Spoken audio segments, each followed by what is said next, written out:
Metropolitan Council for October 21st, 2024. I'm Councilmember Robert Lilligan, the chair, joined by a quorum of the committee. Also, we have kind of new faces up here. Lori is stepping in and supporting Michelle as our recording secretary, and Terry stepping in and supporting Director Barajas. So, yeah, we're always pivoting. Committee members, we have an agenda in front of us, and unless there's any changes, I'll assume that it is approved. Hearing no changes, approved agenda. Then we also have next on our agenda approval of the minutes for the Community Development Committee for October 7th, 2024. Is there a motion to approve? Move approval. Thank you, Councilmember Wolf. Thank you, Councilmember Lindstrom.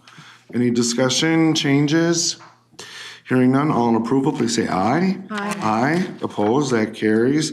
Next is our single consent agenda. Is there a motion to approve? So moved. Thank you, Councilmember Carter. Is there a second? Second. Discussion. Thank you, Councilmember Vento. Hearing none, all in approval of the consent agenda, please say aye. Aye. Opposed, that carries. Now we're on to our first of our two non-consent business items. It's item 2024-275. It's a same week item. It's the Regional Park System 2024 Fishing Piers Notice of Funding Availability. And Jessica Lee is here to present. Welcome, Ms. Lee. Thank you, Chair and Council members. For the record, my name is Jessica Lee, and I'm here to present business item 2024-275, same week for Regional Park System 2024 Fishing Piers Grant Program Notice of Funding Availability. So first, some background on this program. In 2024, the Minnesota Legislature appropriated $500,000 for new fishing piers on lakes in the Metropolitan Park System to increase fishing opportunities. This is a one-time appropriation, and funds must be spent by June 30th of 2026. Legislation requires the council to solicit applications, but it does not require a competitive grant review process. So staff considered different approaches to provide a fair program for the agencies that would fit with the short funding period. And ultimately, we decided there wasn't enough time for a competitive program. And so with consultation from the implementing agencies, we decided to use a lottery approach. We started our data gathering by reaching out to the DNR to find out what a basic floating fishing pier would cost, and there's typically a cost about $50,000. And then we engaged the implementing agencies to see what a high-quality fishing pier for the regional park system would cost. And to add minimum access features and our custom builds on the shoreline, these projects can range anywhere from $100,000 to $175,000. And so we proposed to them funding between 3 and 5 projects of equal value. And discussion led to consensus that $125,000 would be a good amount that would allow for 4 fishing piers. And anything beyond that, the agencies could pay themselves.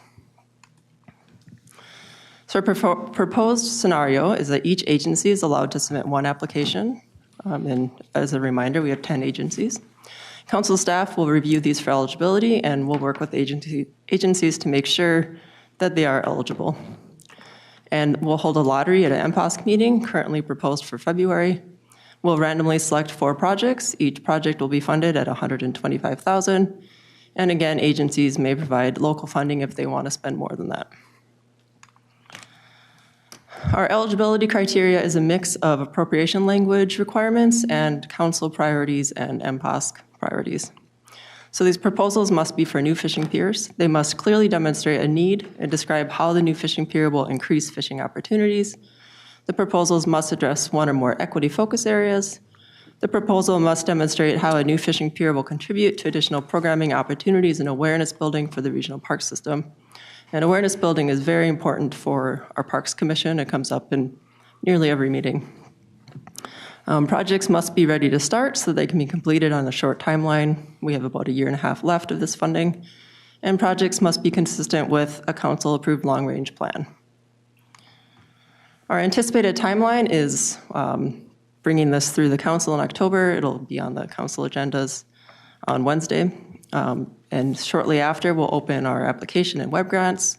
Applicants will have about 2.5 months to apply. In January, we'll review them. And the February MPOSC will hold the lottery, and shortly thereafter, we'll send the grant agreements out. So at our October MPOSC meeting a couple weeks ago, there was discussion around using council funds to match the state appropriation so that more agencies could receive a fishing pier grant. This recommendation was modified to include a third action that reflects this. Since that meeting, however, we've consulted with finance staff and determined it is not possible to provide matching funds for this particular appropriation due to the council budget timelines. In other words, we wouldn't be able to get those funds in the budget until 2026. And at that point, it would be too late to use these funds. And so staff recommends that the council consider matching future state appropriations with council funds. And so with that, our recommendations are that the Metropolitan Council approve the 2024 Regional Park System Fishing Piers Grant Program Notice of Funding Availability and approve the funding and awarding of 4 grants selected through a lottery as outlined in the NOFA. And MPOSC had added this third recommendation to consider using council funds to match state funding to expand the fishing pier opportunity to more residents. Great. So with that, thank you. I'm happy to take questions. Thank you, Ms. Lee, for your report and for your work on this and for moving quickly as per statutory direction on this. And maybe I'll look to the committee members for a second, but I'm just wondering on point 3 that was added by MPOSC, and maybe Councilmember Vento can add a little on this, but as staff looked at the sort of mechanisms for being able to do that. I mean, as I understand it, and it makes sense, we can't move quickly enough with this sort of funding in this sort of direction under this sort of timeline. So I don't know if I look to Councilmember Vento or Ms. Lee, if you have an answer. Are we looking at a way that we can move as quickly as the legislature directs us in the future? Sorry. Yeah. Councilmember Vento, please. Actually, the point is on the matching funds, and that's all an internal initiative. It wasn't something that the legislature was looking at us to do. And my intention, if it's okay with the group, would be to make a motion at the appropriate time for items number 1 and 2, and to not move number 3. And that instead, we as a committee in the future work with the budgeting process to try and make sure that there's the possibility for some matching funds for programs like this. State Representative Rick Hansen had a great idea when he came up with this. Okay. Unfortunately, we wish there was more money because the need is there and the value of this will be really great. Fishing is a much beloved activity for all cultures that I can think of.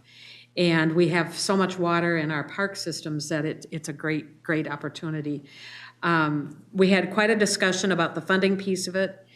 And while I really wish we could have gone back to MPOSC at its next meeting and said, yes, we've got the matching 500,000, we can do this.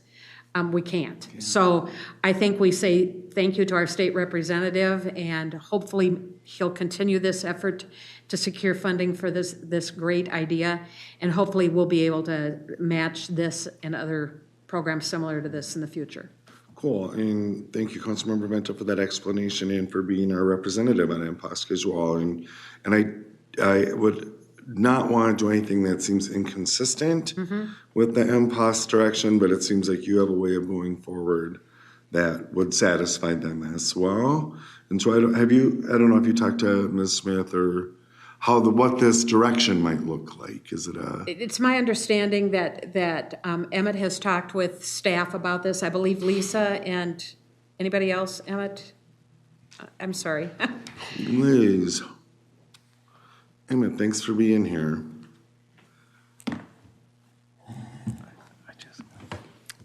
Good afternoon, council members.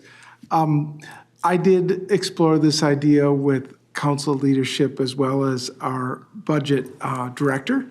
And as the council member said, the timeline for when these funds must be expended is just too tight. Correct. So this is something that we could discuss as part of a future budgeting process. This is even something that we could, not for this upcoming legislative session, but a future legislative session where we could put this in front of the legislature. I also want to just recognize that fishing piers are an eligible expense for state bonding, Parks and Trails legacy. So there is funding to do this, but this is a very specific indication from the legislature that this is a priority. So I think everybody's listening to that signal and will respond. Cool, thanks, Emmett. Councilmember Bento? I just want to add that Jessica has done a phenomenal job of taking this and turning it around in such an incredible period of time, and it's been so thorough and frankly, very creative and smart about it. So I just want to commend you, Jessica. This has been great work. Cool, thank you. I add my thanks to that too. And Councilmember Bento, I know you had stated taking some kind of other action, and I don't know if you were gonna do that today relative to these funds rather than passing No, number 3. I don't- It'll come up in the course of our work. It'll come up in Okay, the course of our that work. makes sense. I think that We'll makes put sense. it on our to-do list. Perfect. Cool. Any other, yeah, Councilmember Wolf? Thank you, Mr. Chair. So if I'm reading this correctly, it's only on lakes, no river fishing piers, correct?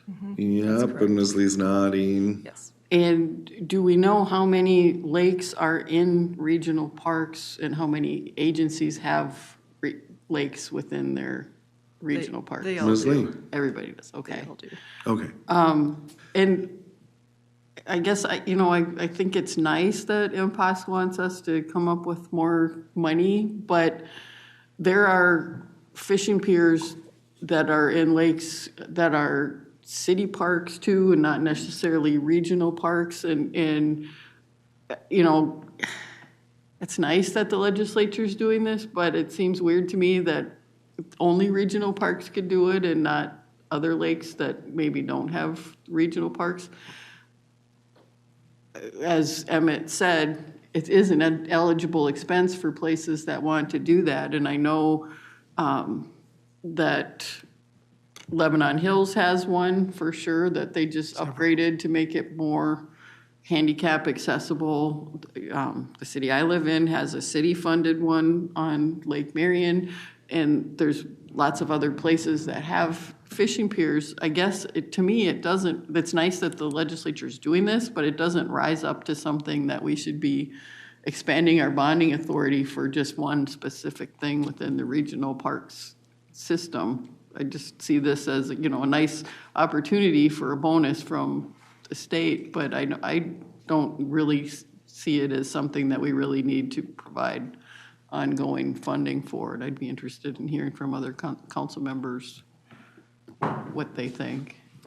Comments? Councilmember Bento? I think your point is well made, Councilmember Wolf, and who knows what will happen going forward as far as the legislature is concerned, or whether or not we'll ever have resources available. But the point is, I think that MPOSC is looking for ways to just help.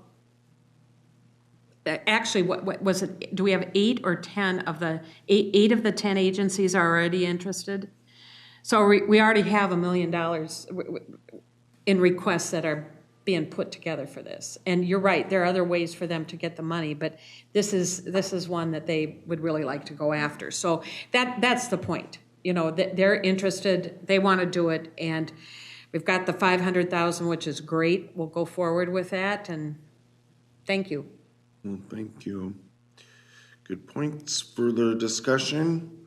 Otherwise, Councilmember Bento, I was going to look to you to make the motion. Sure, I'll move that the Metropolitan Council, 1, approve the 2024 Regional Park System Fishing Piers Grant Program Notice of Funding Availability, and 2, approve the funding and awarding of 4 grants selected through a lottery as outlined in the NOFA.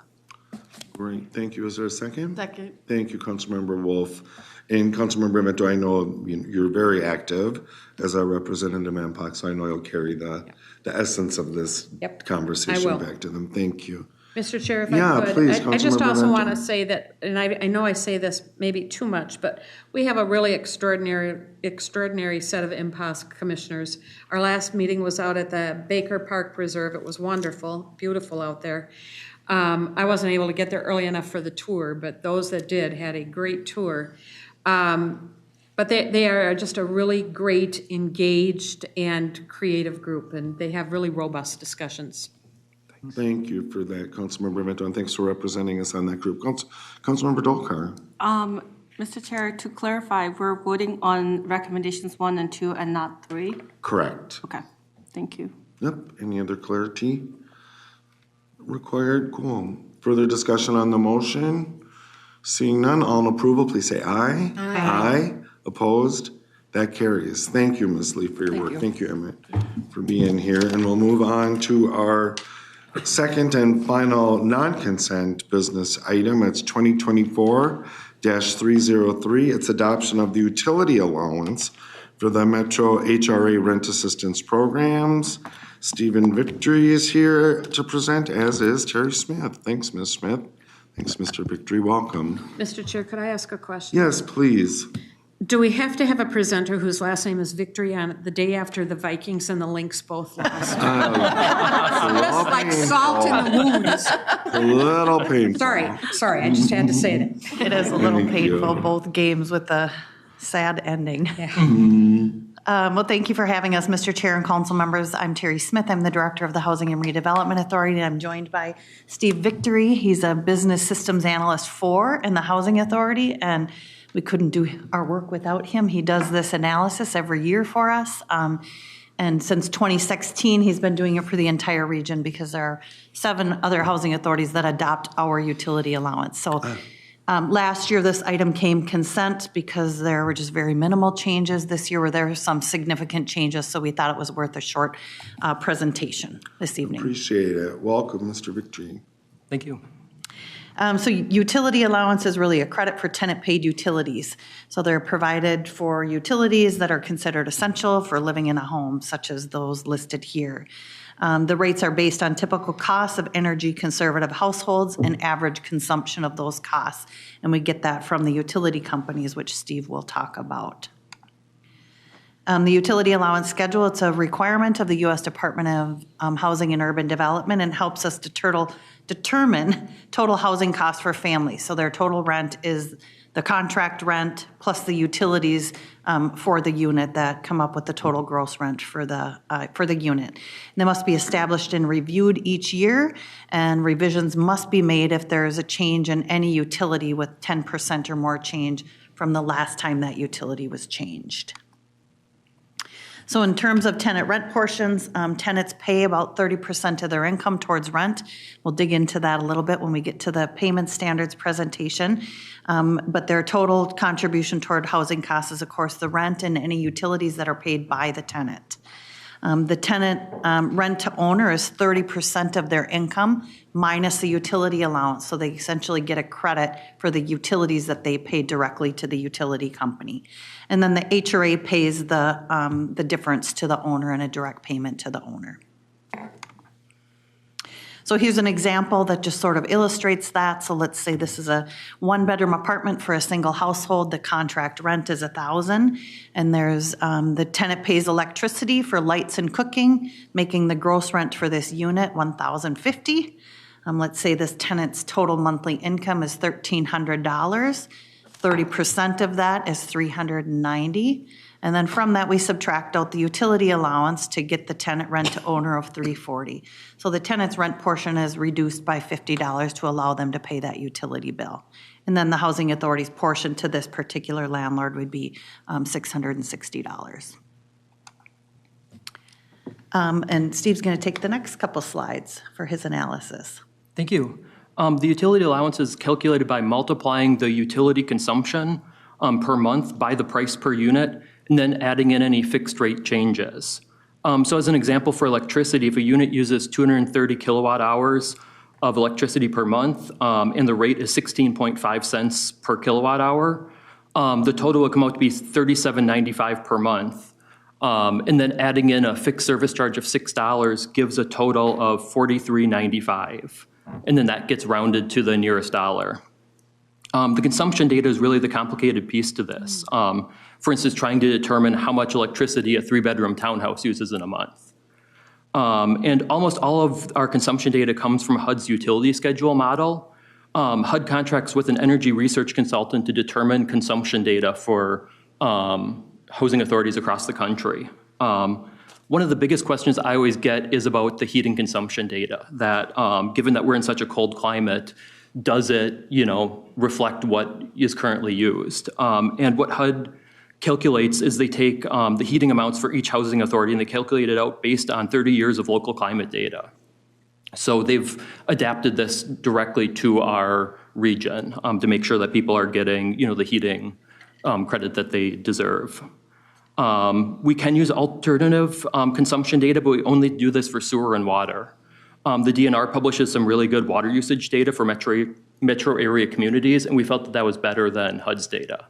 But beyond that, we use HUD's data for all of this. The pricing data is much more straightforward. It's obtained from local utility providers, and we include all the taxes, fees, and surcharges that are added on to the by the providers. And then we average the rates for multiple providers to get an average of all of them for the metro area averages.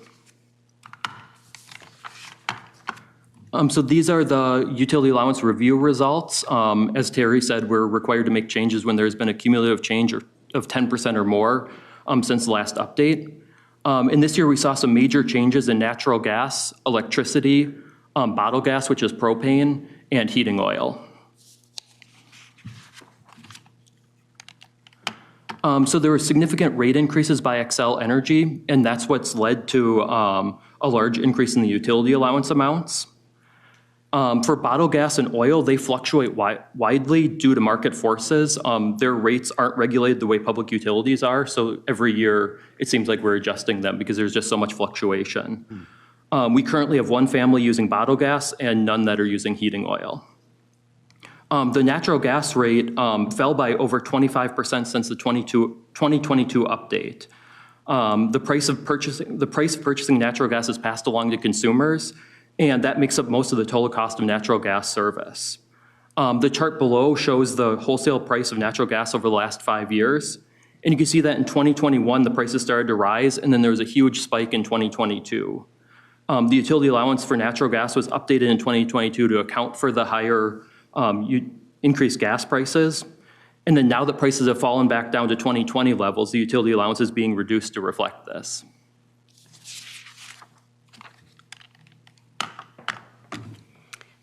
Is this back to me? Yep. Okay. Sorry, Steve. I can cover some of it if you want to. So tenant and metro HRA impact, there are 92% of voucher holders pay for electricity. I would say that's gone up a little bit over the last couple of years, but that's the most common utility paid by tenants, particularly that live in apartments.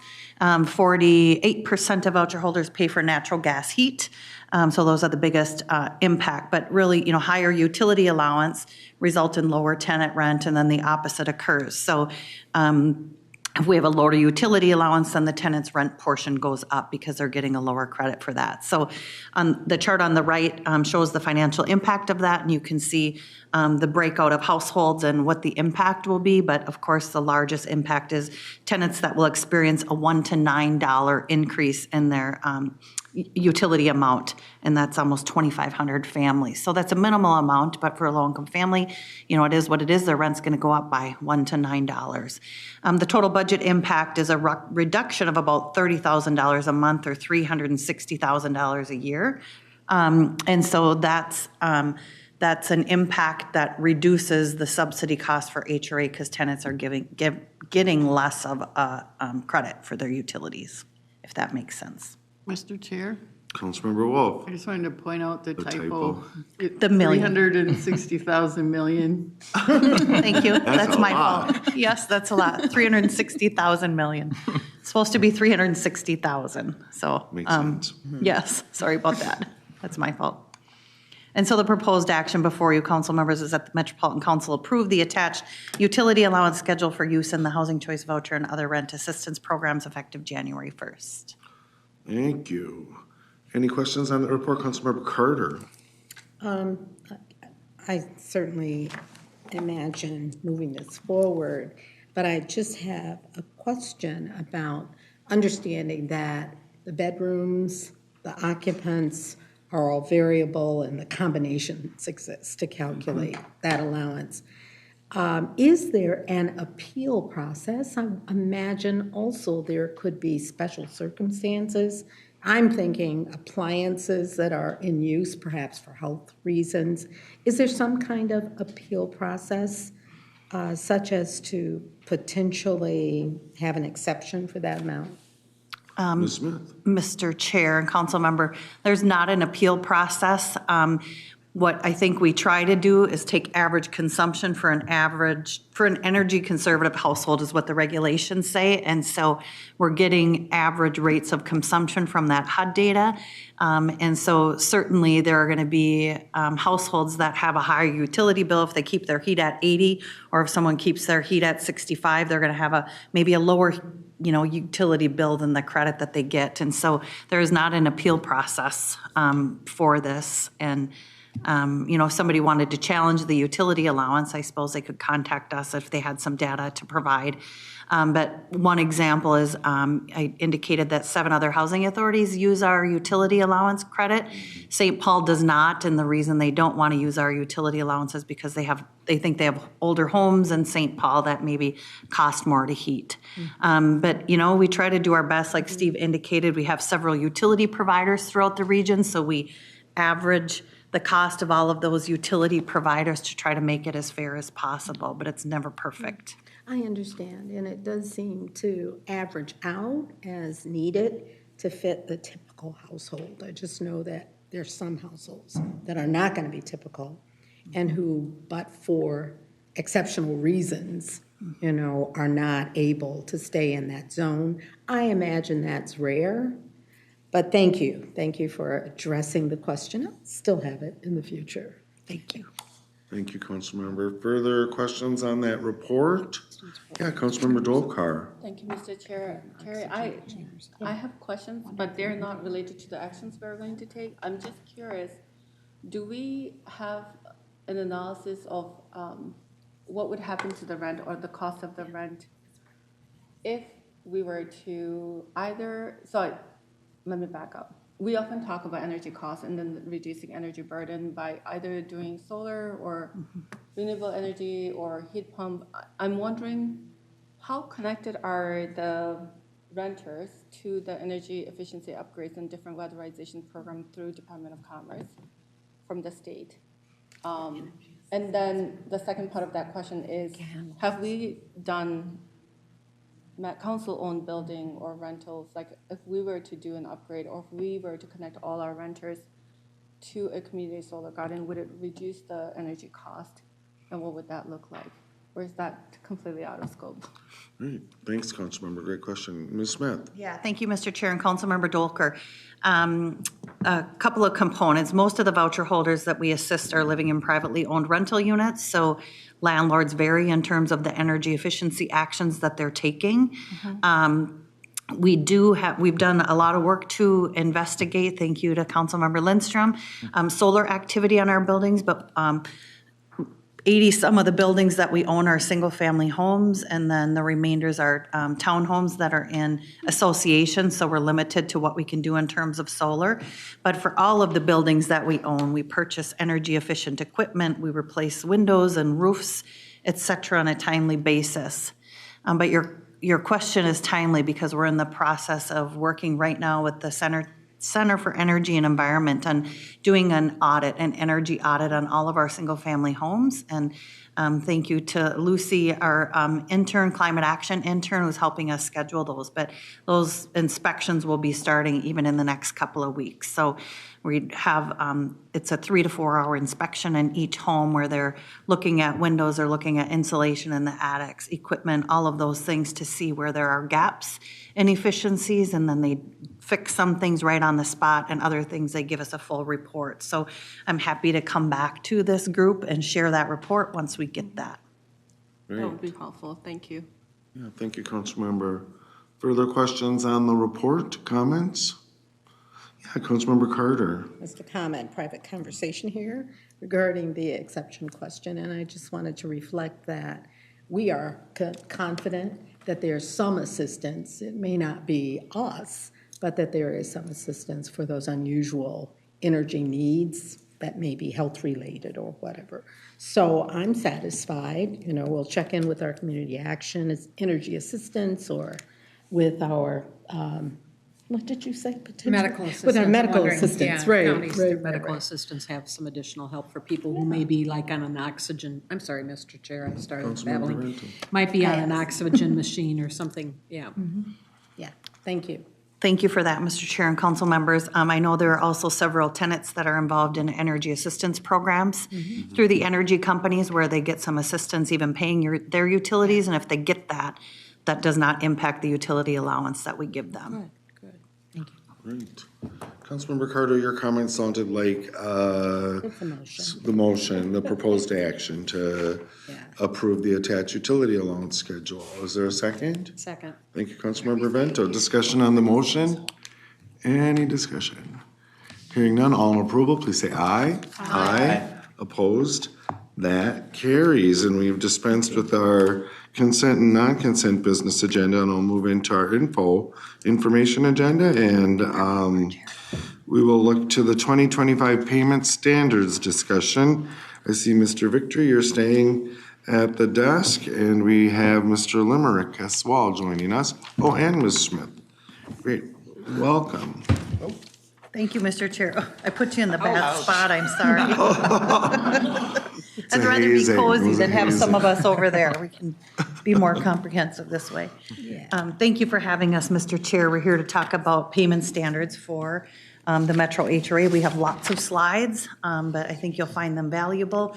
I'll be sharing a little bit of background information and some options for your consideration and discussion tonight. We have Sam Limerick. He's a senior data scientist in the research department. And then we also have Steve Victory, who is our business systems analyst and we're incredibly lucky here at the council to have these smart researchers and data analysts to help us analyze this data. Housing authorities across the country do not have this level of resources like we have, and so I feel like we can do an extra deep dive into analyzing this whole issue with payment standards and what average rents are. And so thank you to both of you for being here tonight. And this is Sam's first presentation to you all, Great. so we Welcome. welcome him. Thank you, Mr. Limerick. Mr. Victory. Good to be here. Starting off with a bang. Yeah, Right. Like someone was hazing you a little bit. right? So I just have a couple of grounding slides. Payment standards that we're talking about today are really rent limits. So that's the amount of sort of shopping power that voucher holders have when they're out shopping for a rental unit. In the rental market, payment standards are limited by the fair market rents that are issued by the federal government, the U.S. Department of Housing, once each year. When the feds issue payments or fair market rents, housing authorities across the country are charged with adopting payment standards between 90 and 110% of those new fair market rents. And then these are used to calculate maximum rent for voucher holders. Thrive MSP, soon to be Imagine 2050, provides direction, and the direction will change them. But the Thrive 2040 has some statements that support the adoption of competitive rent limits, stating that the council will offer housing options that give people in all life stages viable choices for stable housing, that we will develop and provide tools, including competitive rent limits in higher cost communities, to enable voucher holders to choose a location that best meets their needs. And our work today that's presented is also supported by the council's housing goal here. So I'm going to pass it to Sam to sort of set the ground on what's happening in the rental market for us today. Excellent. Thank you, Terry, and thank you, council members, for having me. I'm happy to be here and to share some information on rental price data in our region. This first slide is really just to ground us in kind of current conditions. A lot of the data that I will be showing today comes from the real estate platform CoStar. So this reflects multifamily asking rents by apartment class on the left and number of bedrooms on the right. So something to know about apartment classes, Class A apartments, which you can see have the highest rents in our region at about $1,948 as of Q2 of 2024, represent those newer build kind of amenity focused luxury apartments generally, and you can compare that to Class C housing at the lower range of with the current average price in our region of about $1,191. As being generally our much older buildings and more aligned with naturally occurring affordable housing. And then on the right, you can just see how rent prices across our region vary by the size of the apartment studio, all the way up to 3-bed, ranging from $1,100 to about $2,000 for those 3 beds. I'd like to zero in a little bit on the class distinction amongst apartments. This slide shows the rent increase in percentage-wise by class since 2010. And you can see in each line represents a different class of apartments, with the red on top representing Class C apartments, those more affordable apartments, versus Class A on the bottom representing those more luxury apartments. And what you can see here is that rent increases by far the most amongst those more affordable apartments, but in terms of percent over this 14-year period. And unfortunately, this trend has become more acute over time. So that's a 44% rent increase for those Class C apartments versus a 21% increase over that same time period for those luxury Class A apartments. This slide dives a little bit deeper into that class distinction, and it brings in inflation adjustments of these rents, as well as percent vacancy. So in these three columns, you have Class A, B, and C. The solid line represents inflation-adjusted rent trend from 2010 to present, and that dashed line represents the percentage of vacancy in each of these apartment classes since 2010. And the takeaway really here is that Class A on the left, there's been a lot of construction of these newer luxury-style apartment buildings in our region, and that has yielded a wildly variable vacancy rate throughout this last 14 years.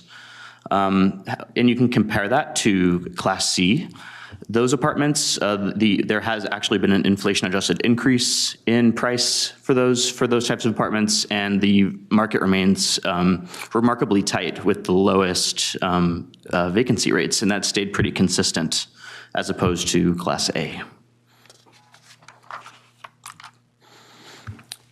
Now, I'll bring the discussion to a point that Terry alluded to talk a little bit about rent burden and severe rent burden. So to be rent burdened is to spend more than 30% of your household's income on household costs of rent and utilities, and to be severely rent burdened is to spend more than 50% of your household income on rent and utilities. And so what this graph shows us is data from the American Community Survey in 2019 versus the most recently available data in 2023. And we have it broken out by income groups, so ranging from less than $35,000 to renters making $100,000 or more. And so we can see how these trends of rent burden, visualized in orange, kind of differ from severe rent burden by income group. And so you can notice immediately that our lower income group categories have pretty significantly high rates of both rent burden and severe rent burden, especially our households making less than $35,000. But rent burden exists for renters of all income classes on this visualization.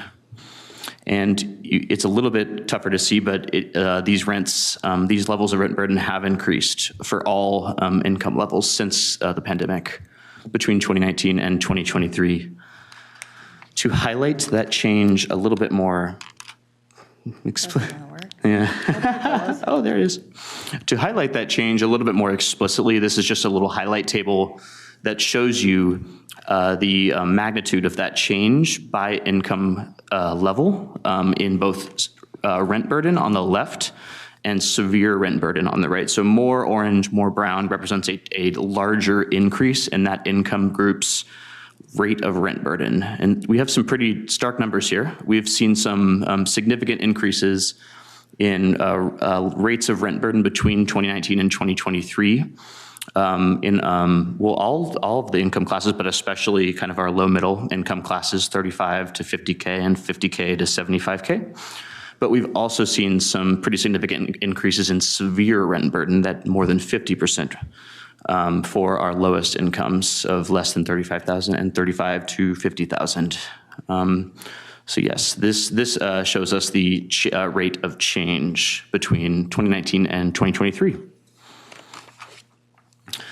Now, to zoom out and kind of put what I've just showed to you in the broader kind of national scope, I wanted to highlight how our regional rental market compares to some of the other metros in the region.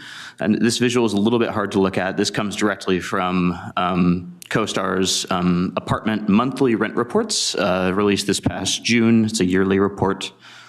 I've highlighted the Minneapolis area there conveniently placed at the top right of their second column.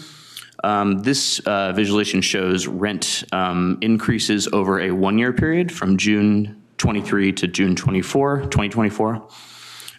So we're near the middle of the pack, so things could be worse. We've just in this past year, rents have increased by about 0.9%. Compare that to rents in places like Louisville, which have gone up 4.9% in the last year, or Austin, where they've decreased by 5.7%. So this is just to kind of place us within the context of some of our competing metros. And now that we've talked a lot about regional trends, I think it'd be really useful to think about variability in our region and how this really does vary by community. We've seen already how things vary by the type of apartment, but rent trends also vary across space in our region. And what this visual attempts to show, unfortunately the colors got reversed, is that rent increases in HRA communities, which are actually in gray on the visualization, but orange in the text, increased by about 39.5%, which outpaced the wider region since 2018. Oh, sorry, that's when the divergence started to happen, as you can see on the graph. They tracked pretty closely from 2010 to 2018, and then diverged after that point, and HRA communities have seen slightly higher rent increases than the region at large since then. And so this visualization is designed to kind of really start to tell the story of that spatial variability in rent trends and how they vary by city. You can see visualized in orange through the kind of center of the graph there, the increase for the 7-county metro, which we've seen a 34.73% increase in rent since 2010. But city level rent trends across the metro HRA region tell a different story, and it varies from communities like Crystal, where we've seen a 78% increase in rent, versus communities like Waconia, where we've seen a 26.9% increase. So having that awareness of how these trends kind of present in space over time is important to tell the full story. Mr. Chair? Yeah, While we're on this slide, what happened in Crystal? Did they do like a really huge fancy building, or what happened? I don't know that I have enough information to answer that right this second, but that's definitely something we could look into as far as, and I think we'll probably hear more about, the type of specific market conditions as far as new units in the next presentation. But thank you, Terry, for making a note about that. Thank you. Thank you. Councilmember Lindstrom. I would just be curious to know if Blue Line had a role to play in Crystal's increase. It'd be curious to know what happened in Robbinsdale, for example. Mm-hmm. Yeah, that's, yeah. Ms. Smith, did you have something to add, or? Well, Mr. Chair, I was just going to say we can dig into that a little bit more. Our smart research people can figure all this out, so maybe there's a brand new Class A building that went in that Right. showed the average rents going way up. I don't know, I'm just making that up. Yeah, But right. so we can do a little more digging and follow up. It's such an outlier, right? Yeah. Very interesting to see. Cool, thanks. Yeah. Yeah, Mr. Limerick. All right, thank you. Yep, and this is just to show that spatial variation in one time period. This is the most recent quarter for which we have data. So you can see spatial variation in Q2 rent across our region, but HRA communities are highlighted in a slight yellow overlay. So you can see that, and you can kind of zero in on where, and this is not rent trends, but this is just current rent prices. So you can see kind of first how that rent presents just in sheer dollar amounts today. And this map gets back to that story of trends. And this looks at inflation-adjusted rents. So tells a similar story to the line graph with nominal rent increases by city over time, but adjust that by inflation using the CPIU, the Consumer Price Index for urban consumers. And so you can see there, right around where Crystal is, you can see that darker orange, where they've had the highest rate of change in inflation-adjusted rents, but in this past 10-year period. So yes, this just is to spatialize that. All right, in summary, what I've tried to communicate today is that on average, rent prices have increased faster and are a little bit higher amongst Metro HRA communities than in the region overall. The most affordable rental units have increased in price the fastest. Housing cost burden has substantially increased since the start of the pandemic, particularly for our lower income households. And though inflation-adjusted rents in the region are relatively static, the worsening landscape of rent burden in our region underscores the importance of considering factors beyond just inflation-adjusted rent on a macro aggregated level in affordable housing policy. And with that, I will pass it back to Terry. Any comments or questions on that section of the report before we move on? Great, seeing none, Ms. Smith. Well, thank you, Sam. I think that really helps set the stage for our conversation today. I mean, essentially rents are going up, and we're sort of seeing some of that in the small area fair market rents. But just as a little refresher, what are small area fair market rents? These are rent limits that are calculated at the zip code level versus one rent for the entire metropolitan area, like fair market rents. And so the council adopted small area fair market rents back in 2020 as sort of an equity and fair housing initiative to open up parts of the region that voucher holders may have historically been excluded from, and particularly some of those higher rent communities. There are 282 housing authorities across the country that are utilizing small area fair market rents. And just to give you an example, there's 2,100 housing authorities administering the voucher program. So only 13% utilizing small area fair market rents. This is a visualization of that. The U.S. Department of Housing and Urban Development mandates 192 housing authorities in the country to use small area fair market rents, and these are primarily housing authorities that have concentrations of voucher holders in high poverty areas. So the HUD mandates that so they can provide more choice to voucher holders. There are 75 housing authorities that have partially adopted, so have adopted exception rents for some higher rent communities. And then there's only 15, so about 5% that have adopted small area fair market rents voluntarily, and we're in that box. I think what puts us in a unique position is our large service area. We're operating in 4 counties and almost 100 communities. And so adopting rents based on just one rent for the entire region would be tricky for us because we know rents differ quite a bit across the region, as indicated by Sam as well. And then this is a map. I'm sorry, Ms. Smith, if we could pause for just a moment. Councilmember Bento has a question. I should have waited, I apologize, but just out of curiosity, why wouldn't they participate in the program?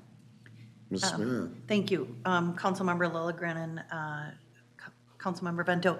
It's administratively burdensome to administer, and Councilmember Wolf and Councilmember Chambliss got some taste of that when we presented this to the housing work group. But having, we have 177 zip codes in our region, so that could potentially be 177 payment standards. And so, and I'm going to talk about that in a few slides. So it's complicated to administer. Your money doesn't go as far. So if you're assisting renters in high rent areas, your money doesn't go as far, so you're not able to assist as many voucher holders potentially. And I think it's different if you're operating a voucher program in one community versus 100 communities. Right. I think that the dynamics are different. Like in Minneapolis, rents vary by neighborhood more than zip code probably, and so I think it becomes a different story when you're looking at one city versus 100 communities. Thank you. Thank you. Curious. Ms. Smith. So this is a national map that shows small area fair market rent adoption, and the darker blue areas have more small area fair market rent agencies, and the gray areas have no small area fair market rent agencies. Minnesota in the light blue, we're the only adopter of small area fair market rents in the state. And then this is just a reminder of our service area, which differs from the council's operating area, but we serve all the areas in light blue, so all of Carver and Anoka counties, and then suburban Hennepin and Ramsey. The areas in white have their own voucher programs, so they have set their own payment standards. The metro area, as I indicated, has 177 zip codes, and we're adopting small area fair market rents. We're adopting payment standards for all of those areas because we have a few small programs that we operate throughout the entire 7-county metro area. Only 79 are in our service area, so most of the impact is right within our service area. And then in terms of changes, there are 28 zip codes in the metro, that now fall outside of that range of 90 to 110%. So we must make changes to 28 zip codes, and of those, 14 are in Metro HRA standard service area. I think also kind of an anomaly this year is small area fair market rents changed from a 7% decrease in one community to a 14% increase in other communities. So they're quite variable across the region in terms of change. When we're looking at payment standards, we have the Metro HRA has 7,283 vouchers today. And the HUD rule says, here's your money, now go out and serve as many voucher holders as you can. Our current projected budget for 2025 is 91 million. And that's a complete guess at this point. It could change and fluctuate quite a bit from that, and I have a slide on that later. But essentially, if we adopt higher rent limits, voucher holders will be more successful placing their voucher in any community that they'd like to live in. But it might be that it costs us more per family if they're living in higher rent areas, so we might issue fewer vouchers. But then on the other hand, people that get vouchers should be able to use them, right? So we want the households that we give vouchers to be able to use them and find a rental unit within the rent limit. And then adopting lower rent limits does just the opposite, right? We might have a lower average subsidy, so we'd potentially be serving more families, but then the success rates of families being able to place their voucher may go down if we don't adopt high enough rent standards. These are the things we look at when we're analyzing payment standards, and our friends in research and our business systems analysts, we couldn't do it without them.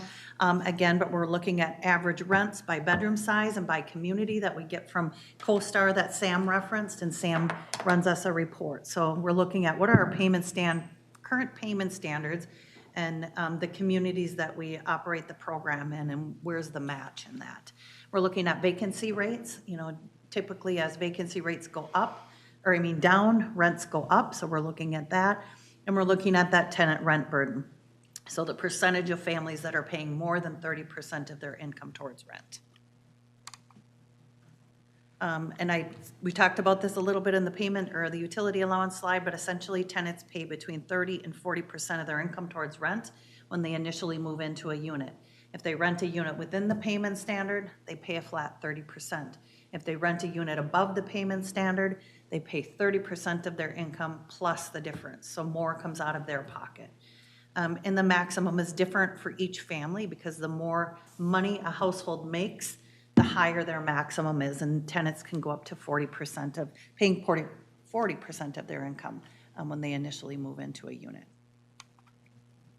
And then this is just a picture of our average subsidy cost before I turn it over to Steve, but you can see that our average subsidy cost per family has been going up over time. That's because rents continue to go up. And so as long as rents are going up, our average cost per family is going to go up. And so that's sort of a snapshot of what that looks like right now. And I'll pass it to Steve that's going to talk about his analysis of small area fair market rents. Any questions or comments on that section of the report before we move into the market rent analysis? Hearing none, Mr. Victory, thank you. Thank you, Chair and Council members. I did some analysis on how payment standards have increased and how it's influenced where housing choice voucher participants are living within our service area. So the first map here shows how payment standards have increased over the last 5 years for 2-bedroom units. 2019 was the last year before we switched to using the small area fair market rents. The map shows 2-bedroom units because it's our most common bedroom size, but the maps for other bedroom sizes look similar. That, if an area had a large increase for a 2-bedroom, it also had a large increase for a 1 and a 3 and a 4-bedroom as well. You can see that the largest increases are in southwest Hennepin County, as well as the 2nd and 3rd ring suburbs. Whereas the 1st ring suburbs generally have lower increases, and the further out rural areas of Hennepin and Anoka County have the lowest increases. So this map overlays the previous map with a change in assisted units between 2019 and 2024. So the yellow dots means that there are fewer households in that city and zip code in 2024 compared to 2019. And the green dots mean that there are more households in 2024 compared to 2019. So you can kind of see here that overall, we've seen significant increases in Edina, Eden Prairie, Minnetonka, Maple Grove, Blaine, and Roseville.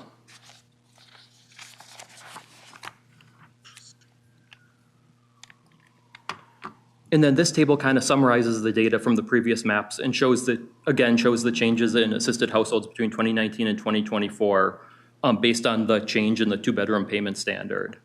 One thing to note here is that our program grew by 145 households between 2019 and 2024, so there'll be more increases and decreases in the chart. Areas with less than a $200 increase are rural and saw very little change. And then the areas that had an increase between $200 and $399, we saw a large drop there of nearly 600 households. Meanwhile, areas that had a $400 or more increase had significantly more households. And this is especially evident in areas that had $800 or more increase in the two-bedroom payment standards, where we had an additional 417 families. So this data shows that over the last 5 years, significant number of households have moved to communities that historically have had lower voucher usage. And so setting payment standards by zip code using the smaller FMRs is improving housing choice, and it's giving people opportunities to use their voucher throughout the HRA service area.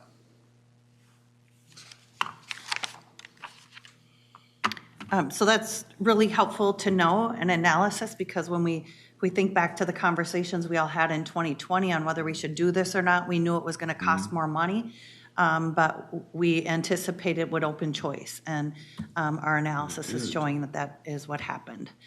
This is sort of a slide to show sort of the budgetary impact with our average subsidy. And so the higher our average subsidy, the lower number of families that we can serve. Again, we have 7,283 vouchers, and our projected subsidy budget for 2025 is $91 million.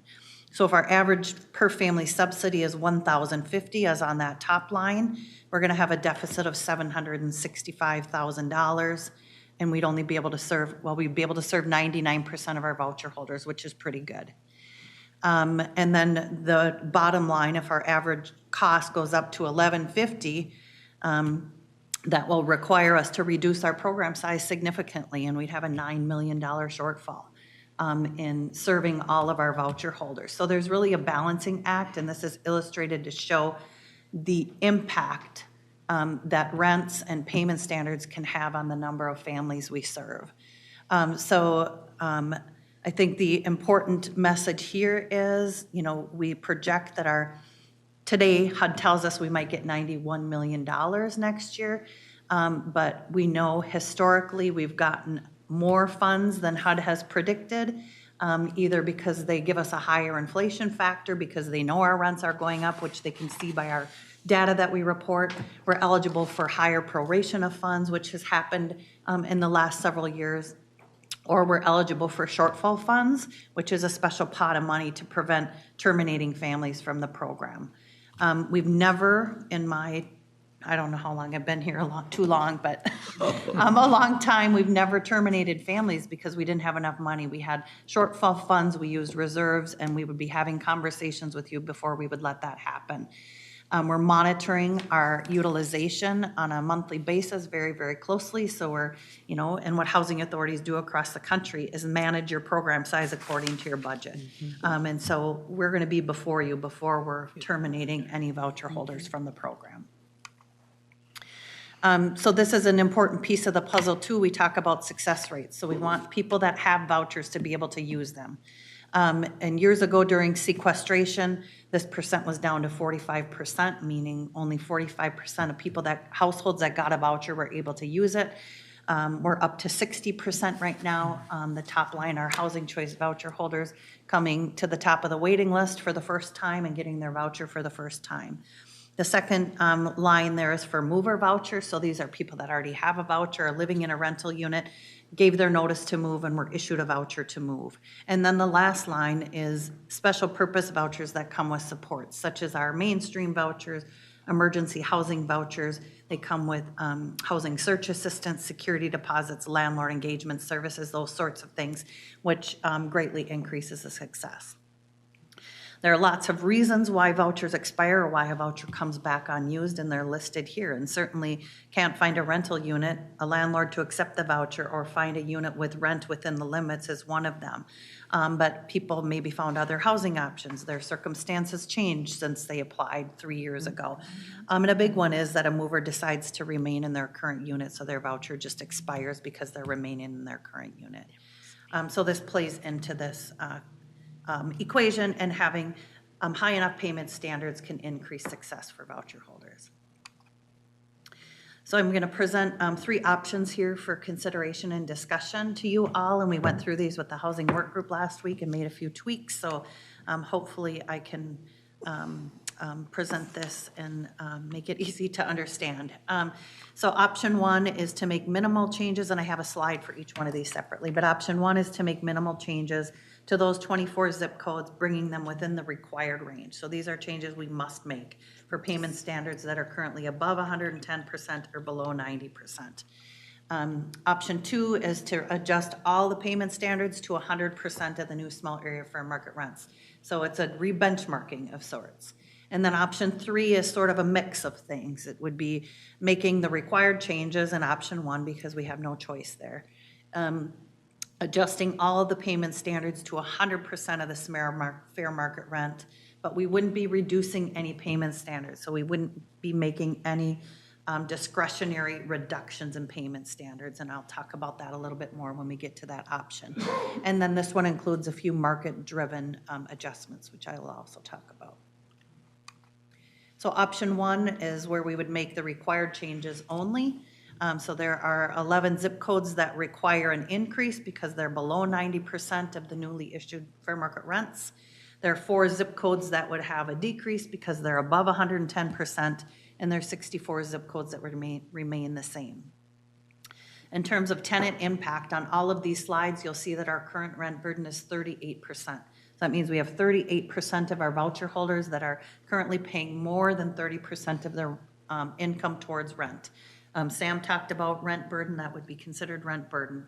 HUD's rule of thumb or sort of guidance on that is that our program doesn't have more than 40% rent burden. So all of these options were going to be within HUD's guidance, but what we do know is when we adopt new payment standards, these come down, and then throughout the year they creep back up as rents continue to increase.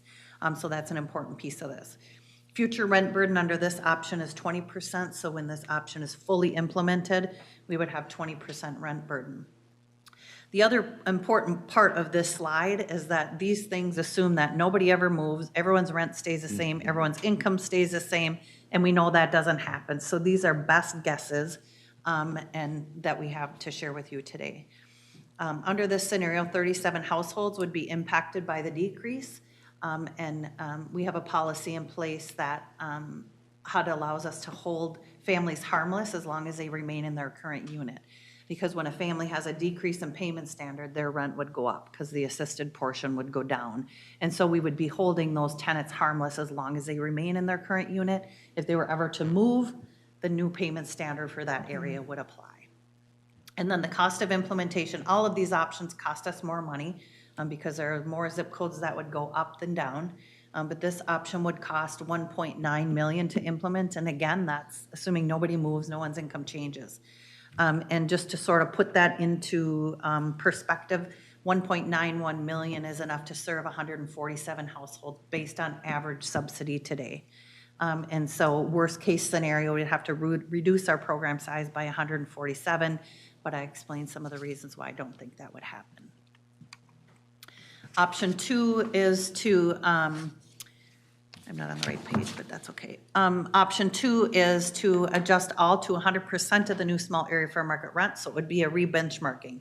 It would mean that 51 zip codes increase because they're currently below 100%, but then it also means that 28 zip codes would decrease, bringing them, they're above 100, but below 110, right? And then 0 zip codes would remain the same under this scenario. Current rent burden here is still 38%, but future rent burden, once fully implemented, will go down to 15%. I have in red here that we'd have 786 households impacted by this decrease. That's because there are currently 786 households living in those 28 zip codes that would have a decrease. And so that's a big impact to households. It would be, we could hold those households harmless while they remain in their current unit, but our Housing Pro software system doesn't have a way to track that, so we're manually tracking this. And with that many households, it would be a nightmare, right? Talking to our systems person. And so I think that's an important consideration of this option. But the cost of, did you have a Yeah, question? question from Councilmember? Councilmember Carter, I please. just wanted to confirm, those 786 are all decreases? Okay, thank you. Yes, Mr. Chair and council member, yes, they're living in those 20, we have 786 households that are living in those zip codes where they will be decreasing payment standards. That is correct. And those payment standards, 37 of those families, and I'm getting into the weeds here, live in zip codes that must come down because they're above the 110% limit. So we have to impact 37 families, but the remainder of those would be optional decreases for those zip codes. And then the cost of implementing this option is 2.67 million, and just to put it in perspective, that's enough to serve 205 households. And then the last option that we have for discussion today is we would re-benchmark everything at 100% of the small area fair market rent, which is option 2, but with the caveat that we wouldn't do any discretionary reductions. So those zip codes impacting those 786 families, we'd leave them where they are. So those zip codes would experience no change, and so they wouldn't go down or they wouldn't go up. And so this would include 60 zip codes that increase up to 100% of the fair market rent, and then only 4 that would decrease now, and that's those 37 households that I talked about where we must change the payment standards. And then 15 zip codes that would remain the same. The rent burden on this option is about the same as option 2. And then the financial impact is similar. Option 2 is 2.67 million, option 3 is 2.69 million, and which is enough to serve 207 households. So these are the 3 options, but before we talk about them, I want to go to this slide that are things to think about as we're having this discussion is adopting payment standards below 100% of the small area fair market rent could make it more difficult for voucher holders to find a unit. So we'd be essentially adopting payment standards at less than what we think the market is, right? I think the second bullet, which I talked a little bit about, is that although the projected budget is for 2025 is 91 million, it's an estimate. We often get shortfall funds, we often get increased proration, increased inflation factor. And so the financial impact here is absolute worst case scenario that I don't think would become a reality. And then also the guidance of rent burden that I talked about. And so with that said, Mr. Chair, here are the 3 options that I presented, and I'm anxious to get your feedback, your comments, your questions, your thoughts. Great. Thank you, Ms. Smith. Thank you, everyone, for your work and for this report. And I can't remember if the newer council members have gone through payment standard setting before, or is this new? Okay.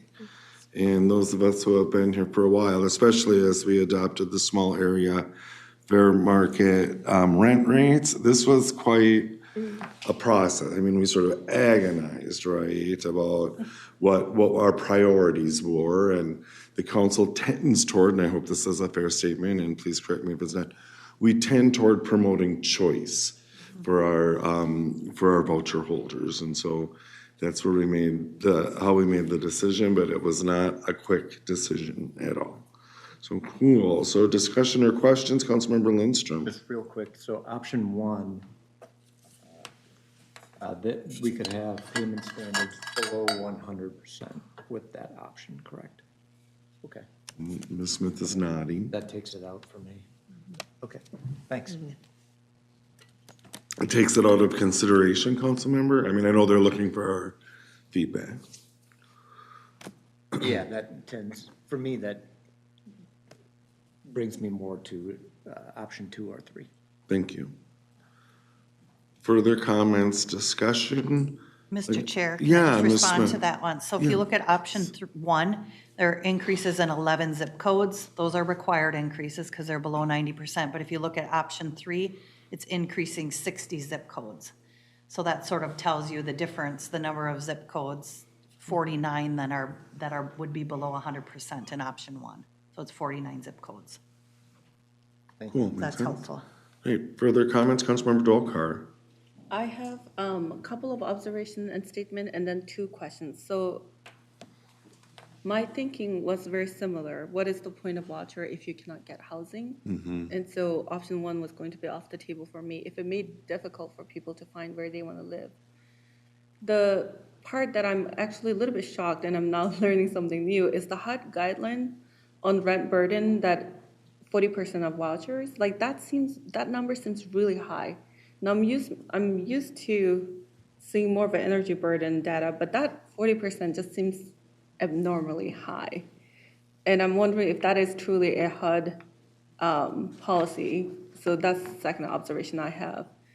The third observation the statement or the questions that I have is what have we done? Because the budget shortfall or the gap that you will experience is actually significant in all the options. And in one of the slides, it shows HUD usually comes in. And so that makes me almost wonder, and it tells me, I don't know Met Council that well, it's like, what's the budget for all our programs? What percentage is HUD? What percentage is local? How does our, the new taxes from housing, they play into this? Yeah, so that was like my one question. And then second question is like, how do you, like, will HUD come through for the gap that we're going to see? And because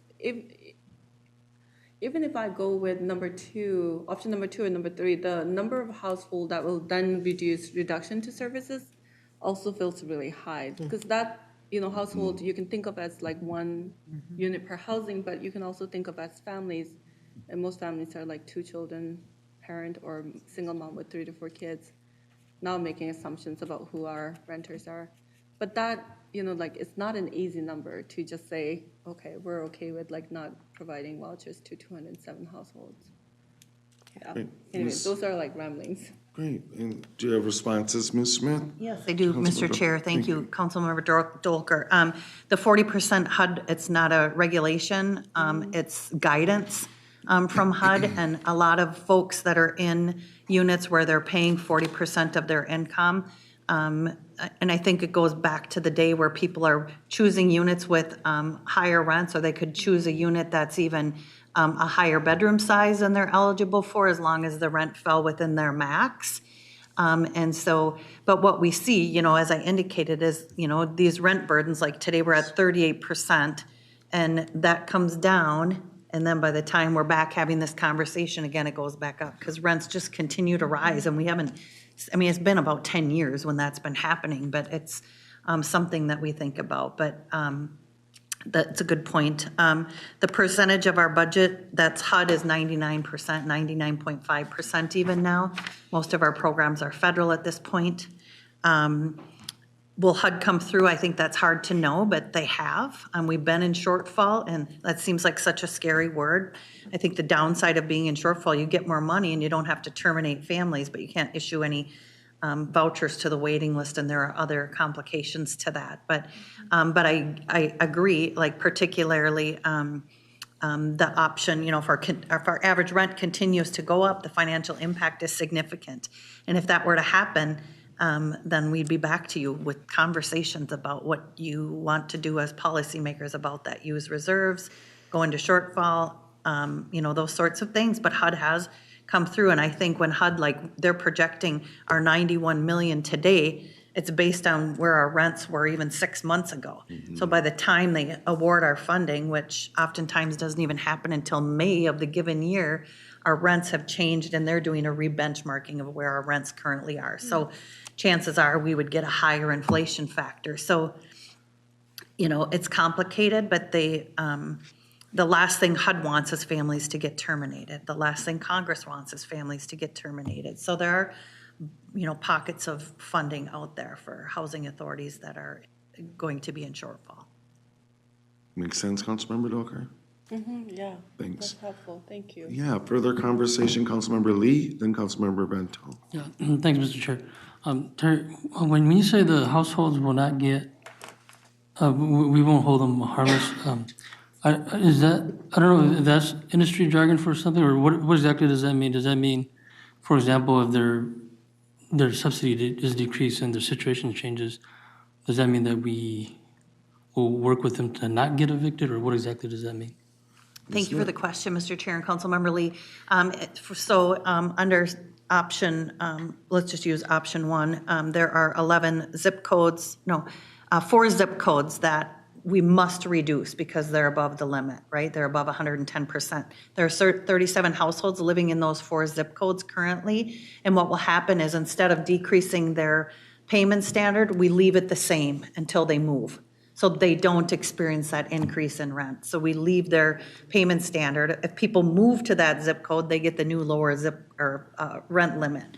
But as long as they're remaining in their current unit, they keep the higher payment standard, if that helps. Thanks. And that's a policy choice on our behalf. Well, it's in HUD's notice. It's Okay. one of the options, and you've adopted in our administrative plan, I don't know, probably when we adopt small area fair market rent, so it's in Sure. our administrative plan that we choose that option. The other option would be the household receives the decrease in payment standard 2 years later. And so that's almost harder for us to track. Sure, So thank you. getting in the weeds. Councilmember Lee, did you want to opine on any of the options, or I know staff is looking to get a sense of this committee, right?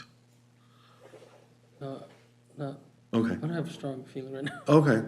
Councilmember Dolkar and then Councilmember Wolf. Could I have Oh. Councilmember Wolf go first? Sure, oh, I'm sorry, and I had Councilmember Bento in queue, I didn't mean to pass you by, so let me go to Councilmember Bento, then Wolf, then Dolkar.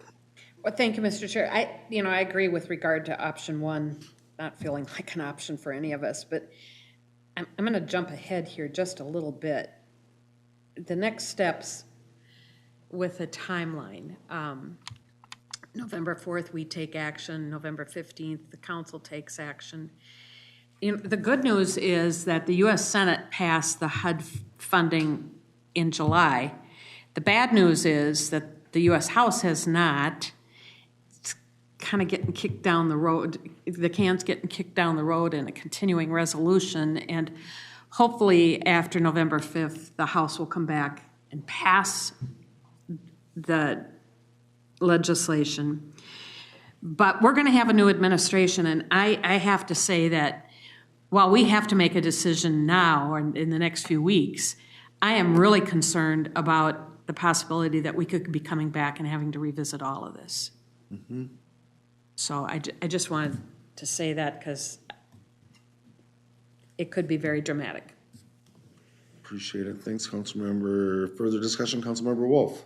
Thank you, Mr. Chair. I've been through this a lot of times, and in much grimmer spaces with less reserves and whatnot in the past. And I actually feel really good about option 3. I've also had more time to think about it because I'm on the housing work group, so I heard all of this already. But option 2, the chaos in housekeeping of all of the amounts for 768 families puts that as a no, and it's the same price basically as option 3. To me, it's kind of a no-brainer that option 3 is the way to go. Great, very helpful, thanks. Further discussion, Councilmember Dolkar, and then Councilmember Carter. But this is why I had Councilmember Wolf go first. Because you said exactly, the impact on the household is like 205 household, 207 household. The cost, at that point, you're just playing with smaller amount. Rounding and so, errors. yeah, it's a rounding error. Number 3, and I almost feel like if there's a room to make sure the 207 households are not impacted, look for grant opportunities there. If not, at minimum, is that something council budget could, take, I don't know, shortfall, address, close the gap? Any number of those options, I think, can be discussed. So I was leaning towards option 3, and my question was going to be, where did the housing group land? That is a great question. I would be interested in knowing that as well. Ms. Smith, you have a Yeah. response? Mr. Chair, Councilmember Dwelker, we would definitely be back before you if we were going to be in a shortfall situation, a budget shortfall, probably be asking to use some reserves if HUD didn't come through. It would require a budget amendment in the end. So we would do everything we can to not terminate families. And then the housing work group, and Councilmember Wolf can chime in too. I think the leaning was towards option 3 for all the reasons that we've talked about. Well, thank you, thanks. And Councilmember Wolf is nodding. Further conversation, Councilmember Carter. Yeah, I had been leaning in earlier to ask the same questions that I hear being addressed at this point. And the fact that Councilmember Wolf said this is a no-brainer really helped me out. Because I was thinking our choices are to maintain choice, to ensure stability, to make certain that we are actually able to maintain those who are currently using vouchers. And I also want us to think about the possibility of taking in new voucher users. So there are going to be a lot of questions around what a budget is confirmed at, what accommodations are made for inflation or the possibility of shortfall. But I am very, very much leaning, as I've heard others are, to this number 3. And in fact, I absolutely don't think number 2 is acceptable. And the only thing about number 1 that works is the cost, because that's fewer that have to be reduced, but it does not serve our purposes. So thank you. And thank you for letting me get those thoughts out. Appreciate it. Thank you, Councilmember Carter. Councilmember Linsky. Well, I was just going to say, I won't repeat what everybody else has said, but just thinking about that 768 number, anytime you're doing something manually, that means errors are going to come into the system. And that means frustration, not just with the voucher holders, but also our staff too, who are just pulling their hair out trying to get this right, looking at old computer systems and trying to figure out problems. And so, yeah, that gives me the heebie-jeebies just even thinking about it. And it's great to see this overall, that people are voting with their feet.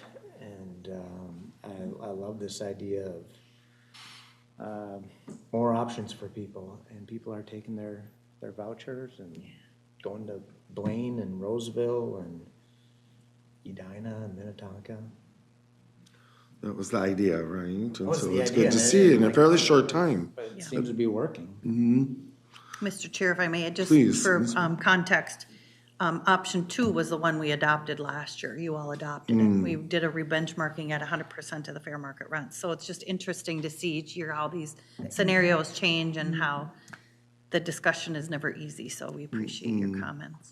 No, thanks. And just to add my voice, I think the majority voice on the committee, option 3, seems the most appealing. I'm really impressed with what the impact of adopting the small area fair market rents did. I mean, it did what we wanted it to do. And so that's rewarding. And to your point, Ms. Smith, that, and to Councilmember Dolkar's questions, HUD tends to come through. I'm going to say something that these guys would never say, and maybe they wouldn't even want me to say. But an agency like ours, that's a responsible agency that can demonstrate why we're spending the money we're spending, and this is my word, not theirs, tends to get rewarded, right?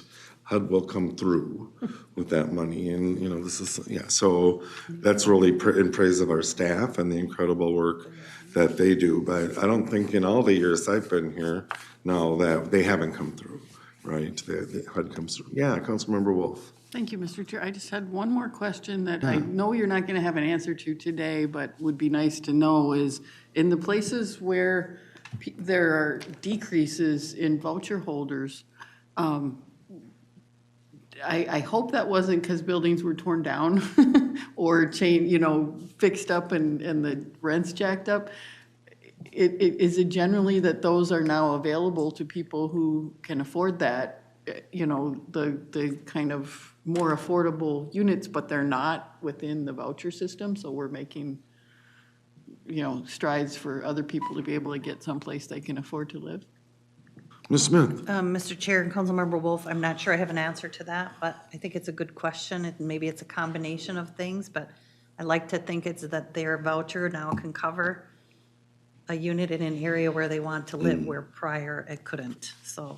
But somebody else can live there now if they're moving to someplace else. Like naturally occurring affordable housing, those Class C units that are most affordable to voucher holders. Great point. Cool, so this was information. We'll see this as an action item at the November 4th Community Development Committee, and it will continue to move through the process. So thank you very much to Ms. Smith and your team for this work and this presentation. We'll move on to our second information item, which is the 2023 Affordable Housing Production Trends and Opportunities. And it looks like Mr. Schroeder and Ms. Guerrero Combs are here to present. Welcome. Yes, thank you, Chair and Council members. My name is Maya Guerrero Combs. I'm a senior planner with the Housing Work Unit in Community Development. We are here today to present on residential production trends in the region for 2023. The first part of the presentation will focus on data production and trends in the region, and that will be led by my colleague, Matt Schroeder. And then in the second half, I will connect that data to housing issues and policy in the region and potential strategies that the Met Council could take to support housing production. So with that, I'm gonna pass it to Matt to introduce himself and dive in. Thanks, Maya and council members. To set the stage for Maya's discussion, I just want to focus on two things, really. One is the overall level of residential development in the region, and the other is zooming into affordable production in particular. Before getting into that, I just want to make sure you know that we do collect this data ourselves. We survey communities every year to find out about what we hope are all the permits that they've issued in the previous year. And unlike other data sources that are available, industry data, data from the Department of Commerce, we try our best to get all types of permits, new construction, demolitions, and so on, and all housing types at the same time. So trying to pull everything together into a comprehensive picture of development in the region. And then second, our affordable housing production data is based primarily on that. One of our researchers, Joel Nias, goes through and assigns affordability levels to all of these permits based on their rents and their sale prices. And then there is also a small number of existing homes that didn't go through the permitting process, but they still were newly added to our stock of affordable housing through community land trusts or as Habitat for Humanity projects. So the big story from development in 2023 is that production dropped substantially. 15,554 units permitted in 2023, down about 6,500 units or 30% from the year before. And you can see the permitting activity rising and falling with economic cycles, but for that reason, it's useful, I think, to look at decade-long averages. And in that light, with these orange lines, you can see that in the previous decade, we permitted about 12,300 units in an average year. The decade before that, in the 2000s, 14,200, and so on. So we've had a long-term decline in housing production. We can also look at where that drop-off happened, and this is just the same chart, just broken up into the Thrive MSP 2040 community designations. And you'll notice that those yellow shades on the bottom, the emerging suburban edge and the suburban edge communities, the units permitted in those communities didn't really drop. It was mainly in the urban center, the urban and suburban communities, that orange shades, and that makes a lot of sense when you consider that it's really among multifamily units that permitting dropped off. And those are the urban center, urban suburban communities are the ones where multifamily permitting has been strongest over the past several years. So that graph on the left, the blue line, shows the trends in multifamily units permitted back to 2004. And that was off about 6,000 units from 2022. But still, I think important to note that multifamily units still accounted for about 60% of the region's total development in 2023, which is still pretty a lot higher than it was before 2010. In the middle there in that orange chart, you'll see the single-family detached homes. So about 4,400 of those in 2023, about, I think a little shy of 30% there of the region's total development. And then on the right, the townhomes. This is interesting because unlike those other two housing types, it has not even come close to where it was before the Great Recession and the housing crash.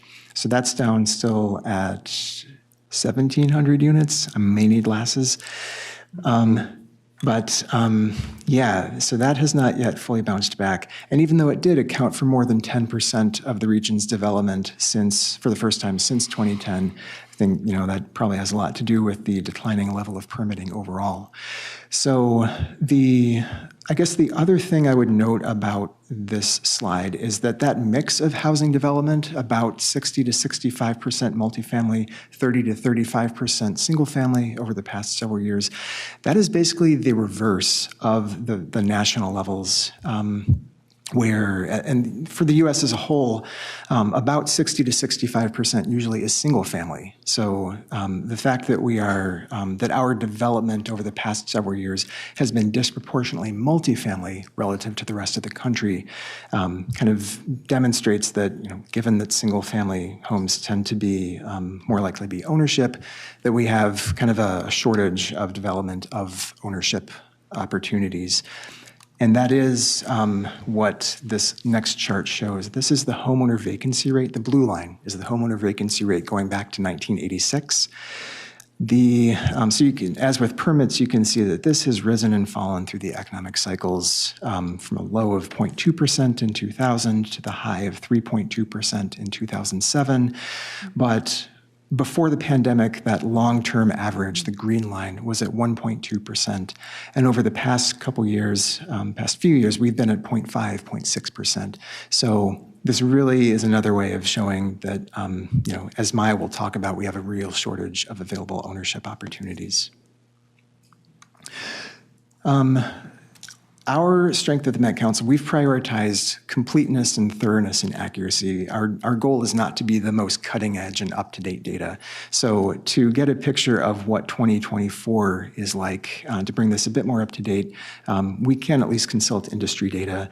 And that's showing that through September of this year, permitting is down 28% from even last year, units permitted through September of last year. And that is all due to multifamily units. That's been an even sharper decline this year, such that they're now less than a quarter of permitted units so far in 2024, which might suggest that the multifamily sector is collapsing, but it's important to remember that thousands of multifamily units are still in the pipeline, are still going to be opening in the next couple years, and that demand is really high still. These units that are coming online are getting rented. This is a chart from CoStar, which you've heard about, showing basically the rates at which apartments are being rented relative to what's coming online. And we've got some of the highest absorption rates in the country. So the demand is still there. So I think all this suggests that this is not so much a fundamental shift in the housing market as it is kind of a response to just the huge number of multifamily units that have come online over the past several years. Turning now to affordable housing in particular, just a quick refresher on how affordability is measured. This is area median income as defined by HUD. The two levels of area median income that I want to highlight are that on the left chart, the middle of those bars, which is 60% of area median income, or about $74,500. That is what the council has defined multifamily affordability as. And then 30% of AMI, that lowest bar, $37,250, if I'm reading right. So those are income levels that define households. And then those translate into affordability limits. Housing and Livable Communities, Maya's unit, translates those income limits every year that have been determined by HUD into affordability limits that determine eligibility for LCA grants and other programs. So, for example, the rent for a one-bedroom unit affordable at 30% of AMI in 2024 was $699. Sorry, 2023. Sorry about that. And and then you can do that for ownership housing too, setting the purchase price at 80% of AMI to about $305,000. So income limits to affordability limits, that's kind of the idea here. And to break it at that 60% of AMI threshold, this just shows that that overall development over the past 12 years, splitting it into at or below 60% of AMI, so about 2,200 units produced in 2023, and the rest of the units above 60% of AMI, 13,000 some. So about 14% of the housing produced in 2023 was affordable at or below 60% of AMI. A drop-off since 2022, as you can see, but I think what's important about this chart, which breaks that overall 60% of AMI or below into three levels, the at or below 30% of AMI on the bottom, that lilac color, the 51 to 60% of AMI, the kind of goldenrod color, and the 31 to 50% of AMI, the salmon color, been in Microsoft color scheme too long, is that the development of at or below 30% of AMI homes, those deeply affordable homes, is still higher than it has been in previous years, even though it like other affordability levels, it did drop off since 2022. So breaking that overall 60% of AMI or below affordability level into these different categories, I think can show us some important nuance too, which is important because when you look at what we have now, we do have a really big deficit of deeply affordable housing. That is the housing units affordable to households at or below 30% of AMI. So this blue column shows the share of the region's household in each of these AMI bands. So 12% of our households are at or below 30% of AMI. And then this green column shows the share of the region's housing units that are affordable to households in each of these bands. And so that's only 7% of the region's housing units that are affordable to 12% of the region's households. And this gets even more stark, I think, when you consider the fact that of those 7% of households, about half of them are occupied by households in higher AMI bands. So with this this kind of mismatch of income and affordability, the problem gets even deeper. And I'm not suggesting that based on this we should force people to move to more expensive housing. This is just to illustrate the complexity and the depth of the problems that need to be solved. The last thing I'll talk about is the affordable housing need, which the council determines once every decade. So back in 2015, the council determined that in 2021 to 2030, we will need a certain number of housing units in each of these bands to accommodate the growth of low-income households in this current decade. So we said that we would need about 1,000 units per year to accommodate the additional households in that 51 to 80% of AMI band on the left there. So that's the green bar. The column there shows the average annual production that we've had, which is more than 4,000. So just in these 3 years, we have actually already met the forecasted need for that 51 to 80% band. We are right on track then to, to meet the need for the 31 to 50% of AMI band. So the green bar and the column are about the same height. But for that deeply affordable category, there's a gap between the approximately 1,900 units per year of deeply affordable housing that we forecasted we would need and the 400 or so units that we've been producing per year. So that is a pretty large gap. And then when you look at that gap broken across those Thrive MSP 2040 community designations, so breaking that 30% of AMI gap up across those community designations, it's really, except for the urban center, but especially the suburban edge, and emerging suburban edge communities, that's really where the gap is and where we need more deeply affordable housing.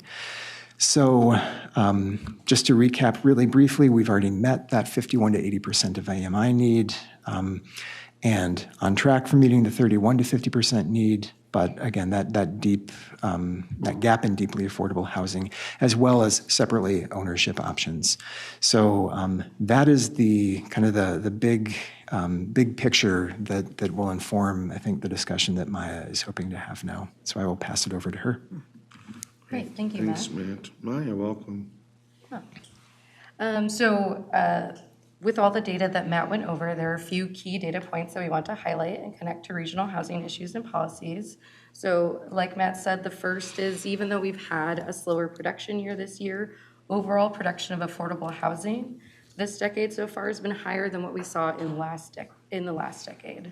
And from using one of our housing policy tools is the need, right? Determining how many housing units we'll need throughout the decade in order to support the growth in the region. We have, in the first 3 years of production, met that 10-year need for 51 to 80% AMI units. And we are also on track to meet the overall regional need for 31 to 50% AMI units. And if you remember the slide that Matt showed that had the production of affordable units broken down by income band, you can see that even though 2023 was a lower overall production year for affordable housing, the 2023 production of deeply affordable housing units was still higher than what we've seen previously in the decade, with the exception of 2022. That said, even though production for deeply affordable housing units has been higher in 2022 and 2023, the production of deeply affordable housing is still considerably low relative to meeting the need in the region. And while there's a large deficit in all areas of the region, the largest deficits in production of deeply affordable housing are in suburban and edge cities and townships. Additionally, we are also seeing a gap in ownership options relative to the demand that we're seeing in the market. So for the rest of the presentation, I'm going to focus into diving into the issues surrounding the production gaps that we're seeing and potential strategies that the Met Council can do to support these issues in the region. For this presentation, we really want and value your feedback on these issues. So questions to consider as we move through these next slides is what are the issues in production that we can't control but that we can adapt to as a region? What are our opportunities to support production for the deficits that we're seeing in the region? And which Met Council strategies should we prioritize? So the first production gap that we're going to dive into is the deficit in deeply affordable housing. We spent a lot of time talking about housing units, but ultimately we're planning for people, not housing units. And so I just want to do a quick recap of who is served by deeply affordable housing and the challenges these households face. So a majority of the households with incomes at 30% AMI or less, which would be around $37,000 a year, are in the workforce. So $37,250 a year is about $18 an hour full-time. State minimum wage for 2023, full-time would be about $22,000, which is well below that $37,000, and $15 an hour minimum wage is around $31,000. Households at deeply affordable incomes or incomes at 30% AMI or less are much more likely to be single parents, seniors, or persons with disabilities. Data shows that 32.4% of single parent households are making incomes at 30% AMI or less in the region here. People making 30% AMI or less can also be those experiencing housing instability in the region. And if we take a geographic or regional perspective on where these households are, all cities in the region have households at 30% AMI or less. The challenges these households face is really that wages have not kept up with inflation. We just saw a really great presentation that looks at these increasing rent trends, and that's putting a greater burden on those with the lowest incomes. Most households who are making 30% AMI or less are already in a housing unit. They just can't usually afford it. So a lot of those households, because of the shortage in deeply affordable housing units that Matt went over, are living in maybe a 50% or 60% AMI unit. So they're spending more of their income on housing, greater than 30% or greater than 50% of their income on housing. And then there's also other household costs. So for single parents, childcare is really expensive. Food costs have increased, and those have a greater burden on those with our lowest incomes. We know that federal policy can keep people with disabilities who are unable to work in poverty because they're required to have very low incomes in order to qualify for the aid that they need. And overall, households making 30% AMI or less are more likely to just have a limited availability to work. so that they could be enrolled in school, they could be single caregivers to children, they could be seniors or persons with disabilities. So we've still seen a lot of production of 30% AMI units in the region, and developers have really been able to accomplish that by having a diverse number of funding options and really assembling really complicated pro formas with various funding sources. Some of those capital sources to fund these deeply affordable units can include housing infrastructure bonds, 9% or other tax credits, having a mixture of AMIs in buildings, so like inclusionary housing or mixed income housing, and then 0% debt or various grant programs. Deeply affordable households can also be served by rental assistance that we just heard, right? It could be associated with the person or the household, like the voucher, the housing choice vouchers, or it could be tied to the unit, making the physical unit affordable to these deeply affordable incomes, such as project-based vouchers. So deeply affordable housing units are built, but we still have this large gap in supply. And this is mostly due to realities that we can't solve here in this room, right? But we can try to adapt to those. The main reason we're not seeing deeply affordable housing units being built is that 30% AMI rents are not large enough to cover the capital or operating costs, and so require deep subsidies to build and operate. The reason these costs are so high is a lot of external market forces, such as supply chain issues that we saw during the pandemic, interest rates increasing, inflation rising dramatically, which has also resulted in higher labor costs, higher construction costs, higher energy and utility costs, and higher mortgage rates and property insurance rates. So how can we at the Met Council support deeply affordable housing production? Met Council staff conducts an annual housing survey where we ask city staff from around the region what they're doing to meet their housing needs, what barriers they've identified in meeting those needs, and what assistance would help them overcome those barriers. Overall, I have a few quotes pulled from that survey, and overall the response from city staff was that assistance through funding or grants was their greatest need for meeting their housing barriers. Other actions was support for staff and capacity for a lot of those smaller cities and townships, and being conscious of their time through technical assistance, education, and providing best practices, as well as more collaborative partnerships in regulatory and policy changes. So we've talked a lot about the greater market and production trends in the region and issues that the Met Council can't solve alone, but how can the Met Council help? Like we heard from city staff, number one is through grants and funding. If we can continue to prioritize deeply affordable housing through our funding programs. The LCA grant programs, I should say, have been very successful at awarding grants and giving money to almost all the deeply affordable housing units we've seen produced in the last few years.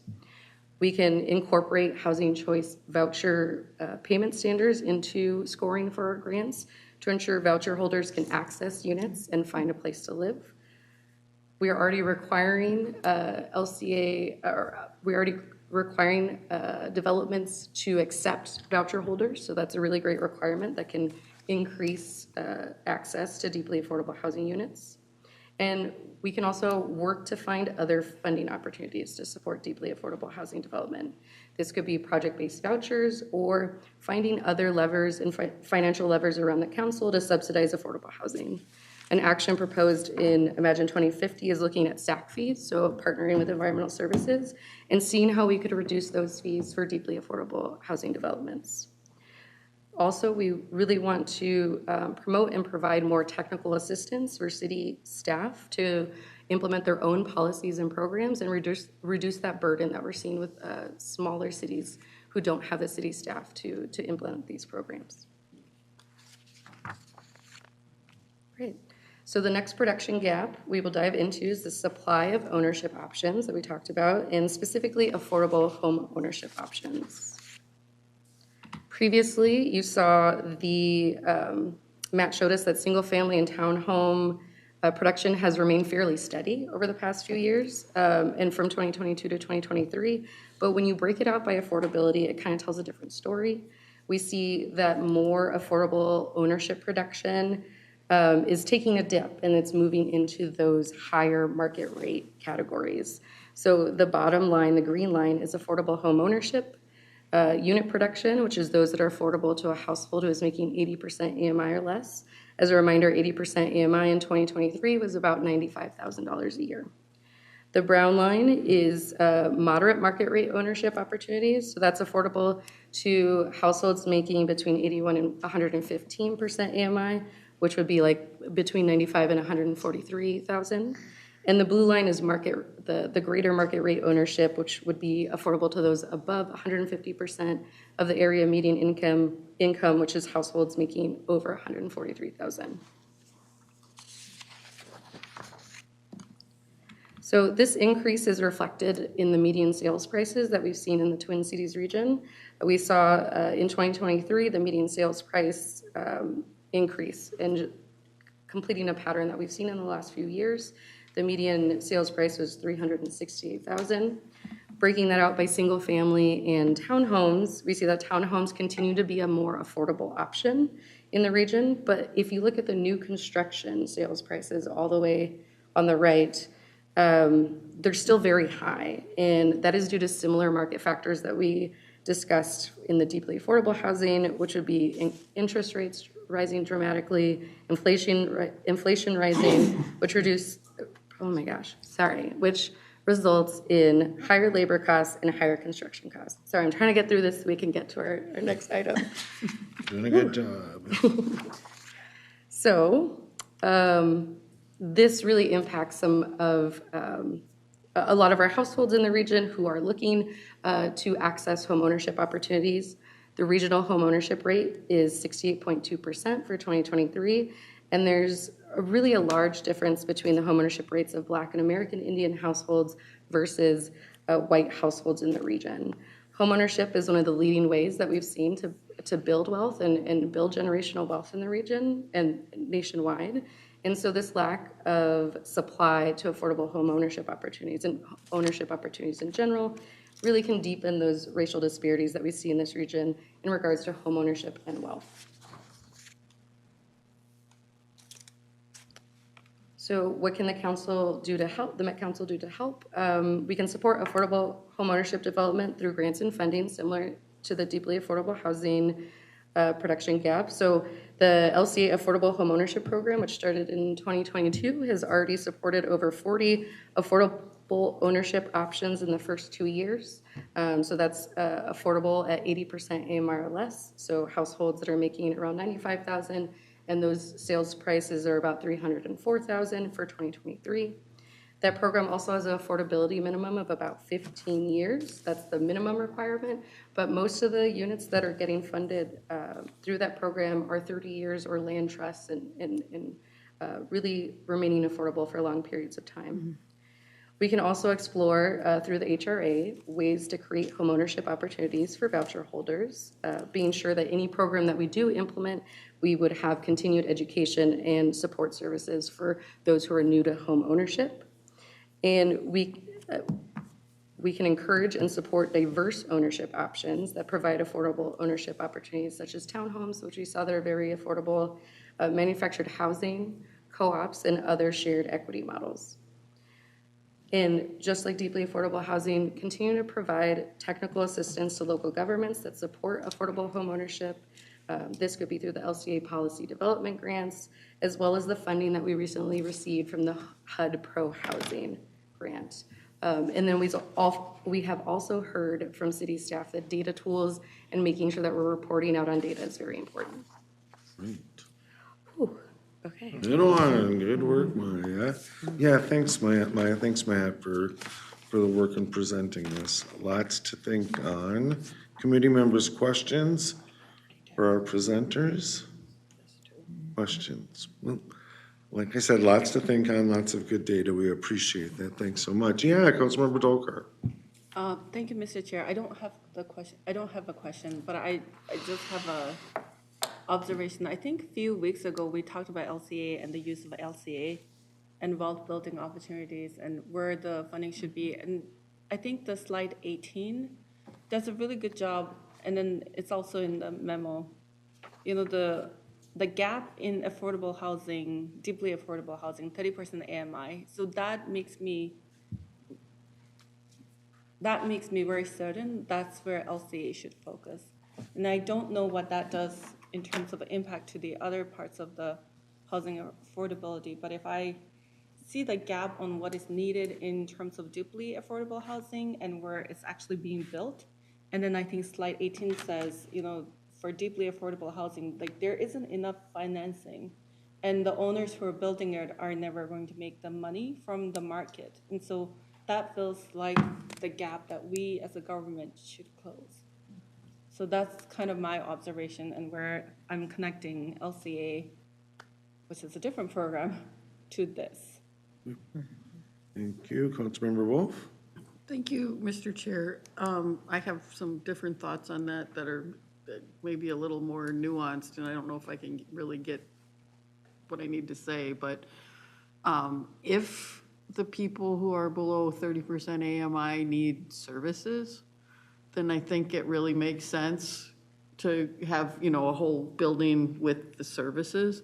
But not everybody who's at 30% AMI needs that. And in some cases, they can use a voucher to get into a more expensive unit, which if we're already doing good in the 50 and 60% space can be that version of affordability. And we're going to be getting a bunch more vouchers coming through the sales tax to the region. So there may be more opportunities in the 50 and 60% area to open up spaces for people with the vouchers. But like I said, if they need services, that's a different animal. And I think it makes sense to make a building be 30% with the services because it can be done more efficiently. But some of the people who are below 30% are only there temporarily. If you're in college and technically you're poor, but you're getting student loans and whatnot, and eventually you're going to make it work out, it doesn't make sense to do something for that group. And sometimes it's a choice to live alone rather than have a roommate, and there's nothing we can do about people's choices. So I think we're more flexible when we're looking in the 50 and 60% unless they need services, because that opens up to people with vouchers and can give people more choices than just saying, okay, this is 30% and that's where you're going to live, kind of a thing. Further conversation, Councilmember Carter. I really appreciate this information. It's well organized and packaged for us to be able to see where the issues are, where the gaps are, what the possibilities for our help are. And it's also really clear that it's going to be really hard to build our way out of this. So we've had a lot of this information before. I think it's so much clearer now that we have to use our convening power to come to the table together with partners who are doing creative things. And I'm not suggesting that this isn't going on already in terms of staff relationships, knowledge, and sitting at the table with organizations and governments who are approaching this, looking at both ends. The housing end, the income end in particular. And so I am looking at what a daunting task this is, and knowing that we're going to continue to discuss the tools that we as Metropolitan Council have that we can leverage, but also knowing that our tools are not enough. And so just wanting for council members and our chair to continue to register that voice that I've heard from others of you that says we've got to have multiple tools and share those tools and strategies more intensely as we look at a concern that can't be solved by one strategy, and that strategy of housing, which we own, which we incent and motivate and make the production more possible and to ensure that we're able to match to the need more effectively. but we've also got to be looking at that other side. And what can we do as partners in this metropolitan area to ensure that the wealth building aspects, the things that help people to build capacity for themselves, to own, capacity to register themselves at a higher level, continue to build, that we're real partners in that on an ongoing basis. So I just thank staff and, our director sitting here with us and our chair and our Metropolitan Council for continue to focus in that direction and look forward to those conversations as well as these about housing strategy and support. Great, thank you. Further discussion, Councilmember Bento. Thank you, Mr. Chair. I really like what you said, Councilmember Carter, especially about how we're not going to build our way out of this and we need to be a convener and bring people together. I think one of the areas that I would really like us at some point to have a deeper conversation on, we can't have it tonight, but that has to do with the aging segment of our community. What is happening to the current housing that they're in?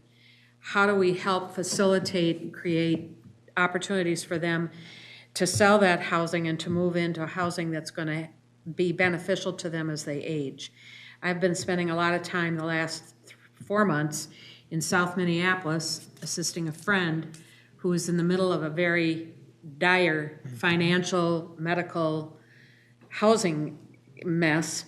And I'm learning a lot about how there are resources out there, but people don't know about them when they need them. And families struggle with it. And I've been struggling with it. And I like to consider that at times I can be a fast learner, and I've been on a heck of a learning curve with this. But I think there's the potential that in many of our communities, we have people who want to be out of their homes. They can no longer handle those homes. Those homes would be wonderful homes for young families and others who want to get into them. They could be very affordable, but that elderly or disabled person feels like they have no place to go. So another conversation would be good. Further discussion, Councilmember Wolf, then Councilmember Lee. Just a quick time check at 6 o'clock, so I'm assuming with this additional conversation, we're willing to stay through the final agenda item. Cool. Councilmember Wolf, then Councilmember Lee. Thank you, Mr. Chair. One of the things that I've observed in development in my neck of the woods over the last 25 years or so is that adaptation to the aging population with an increase in income-restricted rental housing for seniors, as well as the emergence of detached townhomes, one-level detached townhomes with no stairs for seniors to create that place for people to go. Whether if you can't afford it, then you get into the income-restricted, and then people who have equity in their home and can afford it are getting into the one-level townhomes. That wasn't there. The one-level detached townhomes weren't really even a thing here. They've been in Arizona for a long time, but emerged here just in the last 25 years as a big part of the newly constructed market. There's one within walking distance of my house that popped up in the last couple of years, and it does open up opportunities for families to get into those homes. I see more of it in the edge of development areas than in places that are more developed, but that also brings, when we're talking about the 30% AMI portion of things, when you look at emerging suburban edge communities, most of them don't have transit. That's right. And are never scheduled to have transit, and also don't have metro mobility. That's right. And so that's a big factor for people when they're looking for, if you have a disability as part of your being under 30% AMI. And that's not something that we corrected for in the numbers that we decided to have for affordable housing need at below 30% AMI. That was a change from the previous decade. So that's why you've got that really high bar in the presentation of what is a need for below 30% AMI in the emerging suburban edge versus the actual construction, because you can't fill it in a place that has no grocery store, no transit, and no metro mobility. Farmington has 23,000 plus people, and they don't have a grocery store. They want one desperately, but they don't have a grocery store. And you can't put somebody who can't get around in a place that doesn't have transit and the things that you need right there. Thank you. Further conversation, I have Councilmember Lee, then Councilmember Vento, were you requesting the floor again? And then Councilmember Dolkar. Councilmember Lee. Thanks, Mr. Chair. Just a quick commendation for the staff. I think it's really wonderful that we have a strong research department with data scientists and researchers. Back in college, I had to take stats twice, and so as math's not my strong suit, so as policymakers, I appreciate having really smart research folks in our government. So thank you. Thank you, Councilmember. Councilmember Vento, you didn't? Okay, thank you. I'll save it. All right, and then Councilmember Dolkar. Thank you, Mr. Chair. Can you pull up slide number 12? I don't know if we have access We're to done it with anymore. calling meeting. That's okay. That's the slide about the occupied households and higher AMI bands, Yes, right? yes. Yeah, And I think so that's I'm amazing. looking at that slide, and that's what I'm reacting to. It's not, Councilman Wolf, I 100% sort of understand where you're coming from, but I'm looking at this data, and this data tells me people desire to actually go into more affordable housing than what they can actually afford.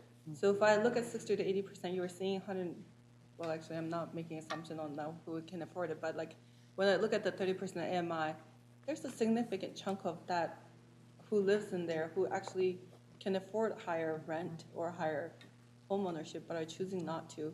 And so that was the data I'm looking at.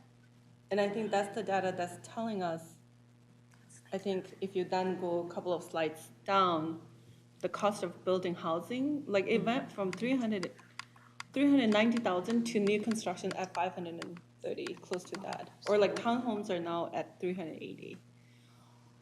This is kind of where I'm seeing the policy need. It's not necessarily that we're building for the poorest of the poor. It's really, truly, people want to go into more affordable housing, and the cost of housing has gone up. So I think that's the two different data and LCA that I'm kind of thinking. Great. Thank you. And thank you very much, both Matt and Gaia, for your work. Obviously, this is a issue that's very, very interesting to this committee and to this council, right? And so we'll have opportunities as we program in plan policies based on this incredible data. But yeah, thank you.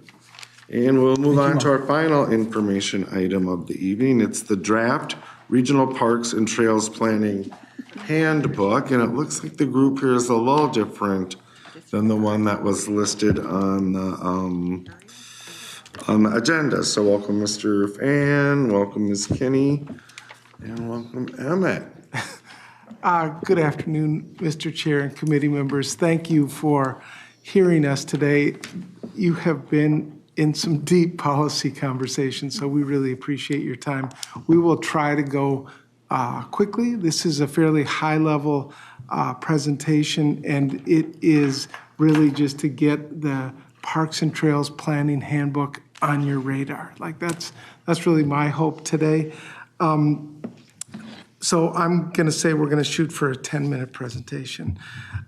Kevin and then Tracy are going to share what exactly is the Parks and Trails Planning Handbook, but I'm going to foreshadow that for you. The Parks and Trails Planning Handbook, at the encouragement of our director, Lisa Barajas, is we're taking all the procedural resource type information out of the Parks Policy Plan, and we're creating a standalone handbook. This handbook is akin to the local planning handbook, which I know a lot of you folks are familiar with. So it's not a controversial thing. We are moving it as a business item just to establish it, but then we are really looking to treat it like the local planning assistance or the local planning handbook once it's created. I'm going to say we're gonna come back to the Community Development Committee on November 18th with a high-level summary of the public comments that we've received. So we'll be back talking about what we've heard.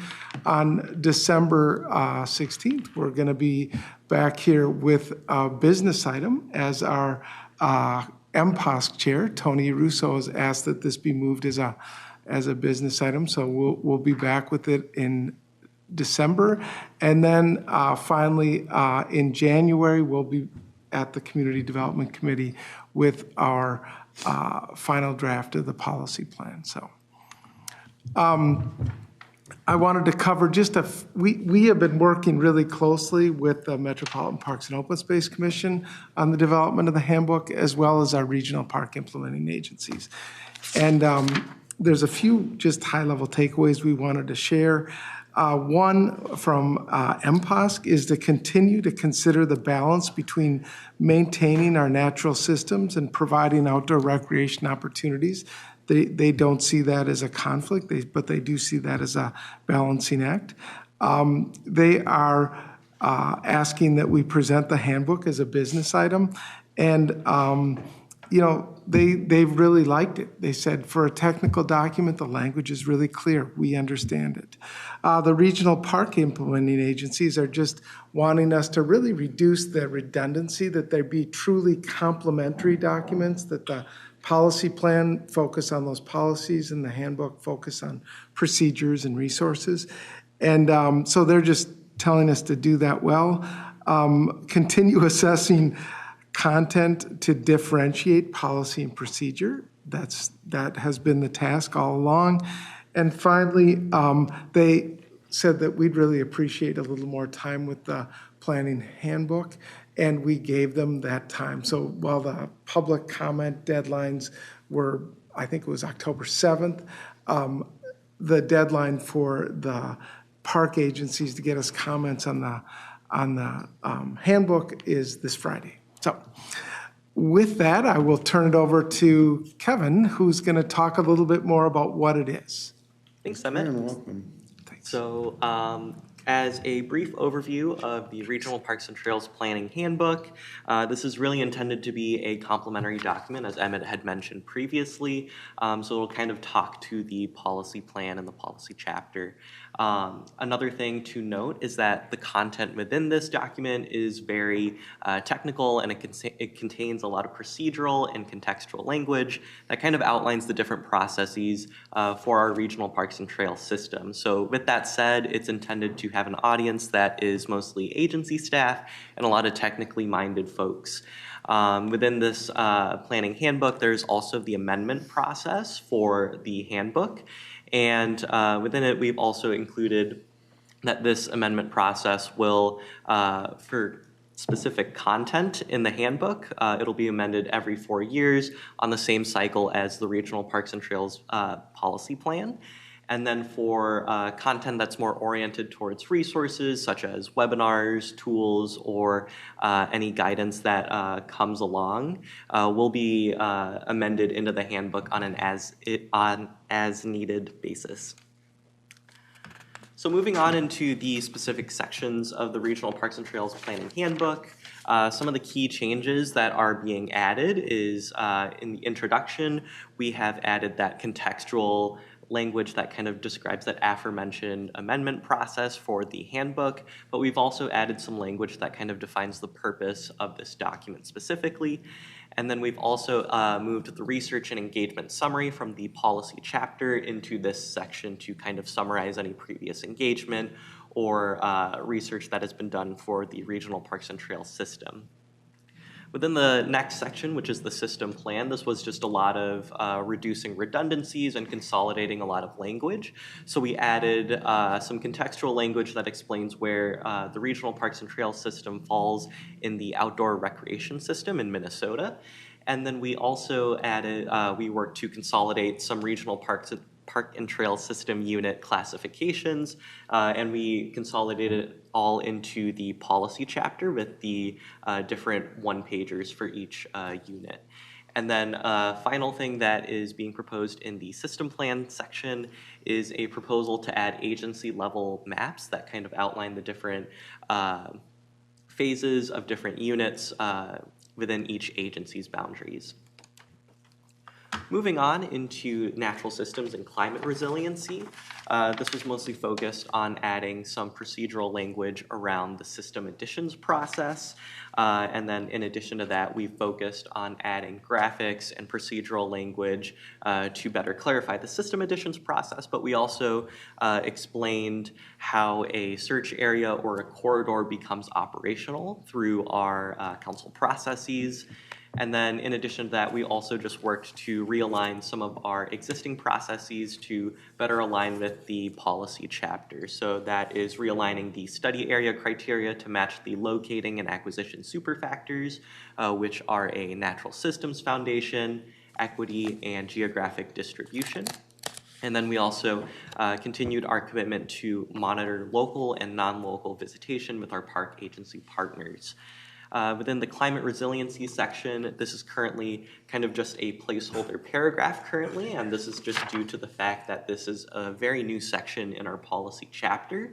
But as processes occur and develop in that specific section of the policy chapter, we'll be sure to revisit the section in the planning handbook and revise it as needed.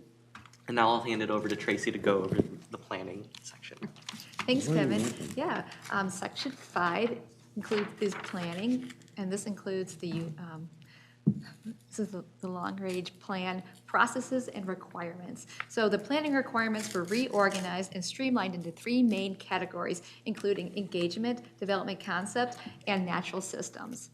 Next, the design considerations for long-range plans were updated to reflect the policy direction from Imagine 2050, and that includes expanding multimodal access, context-sensitive and nature-based approaches, as well as uplifting community connections to the outdoors.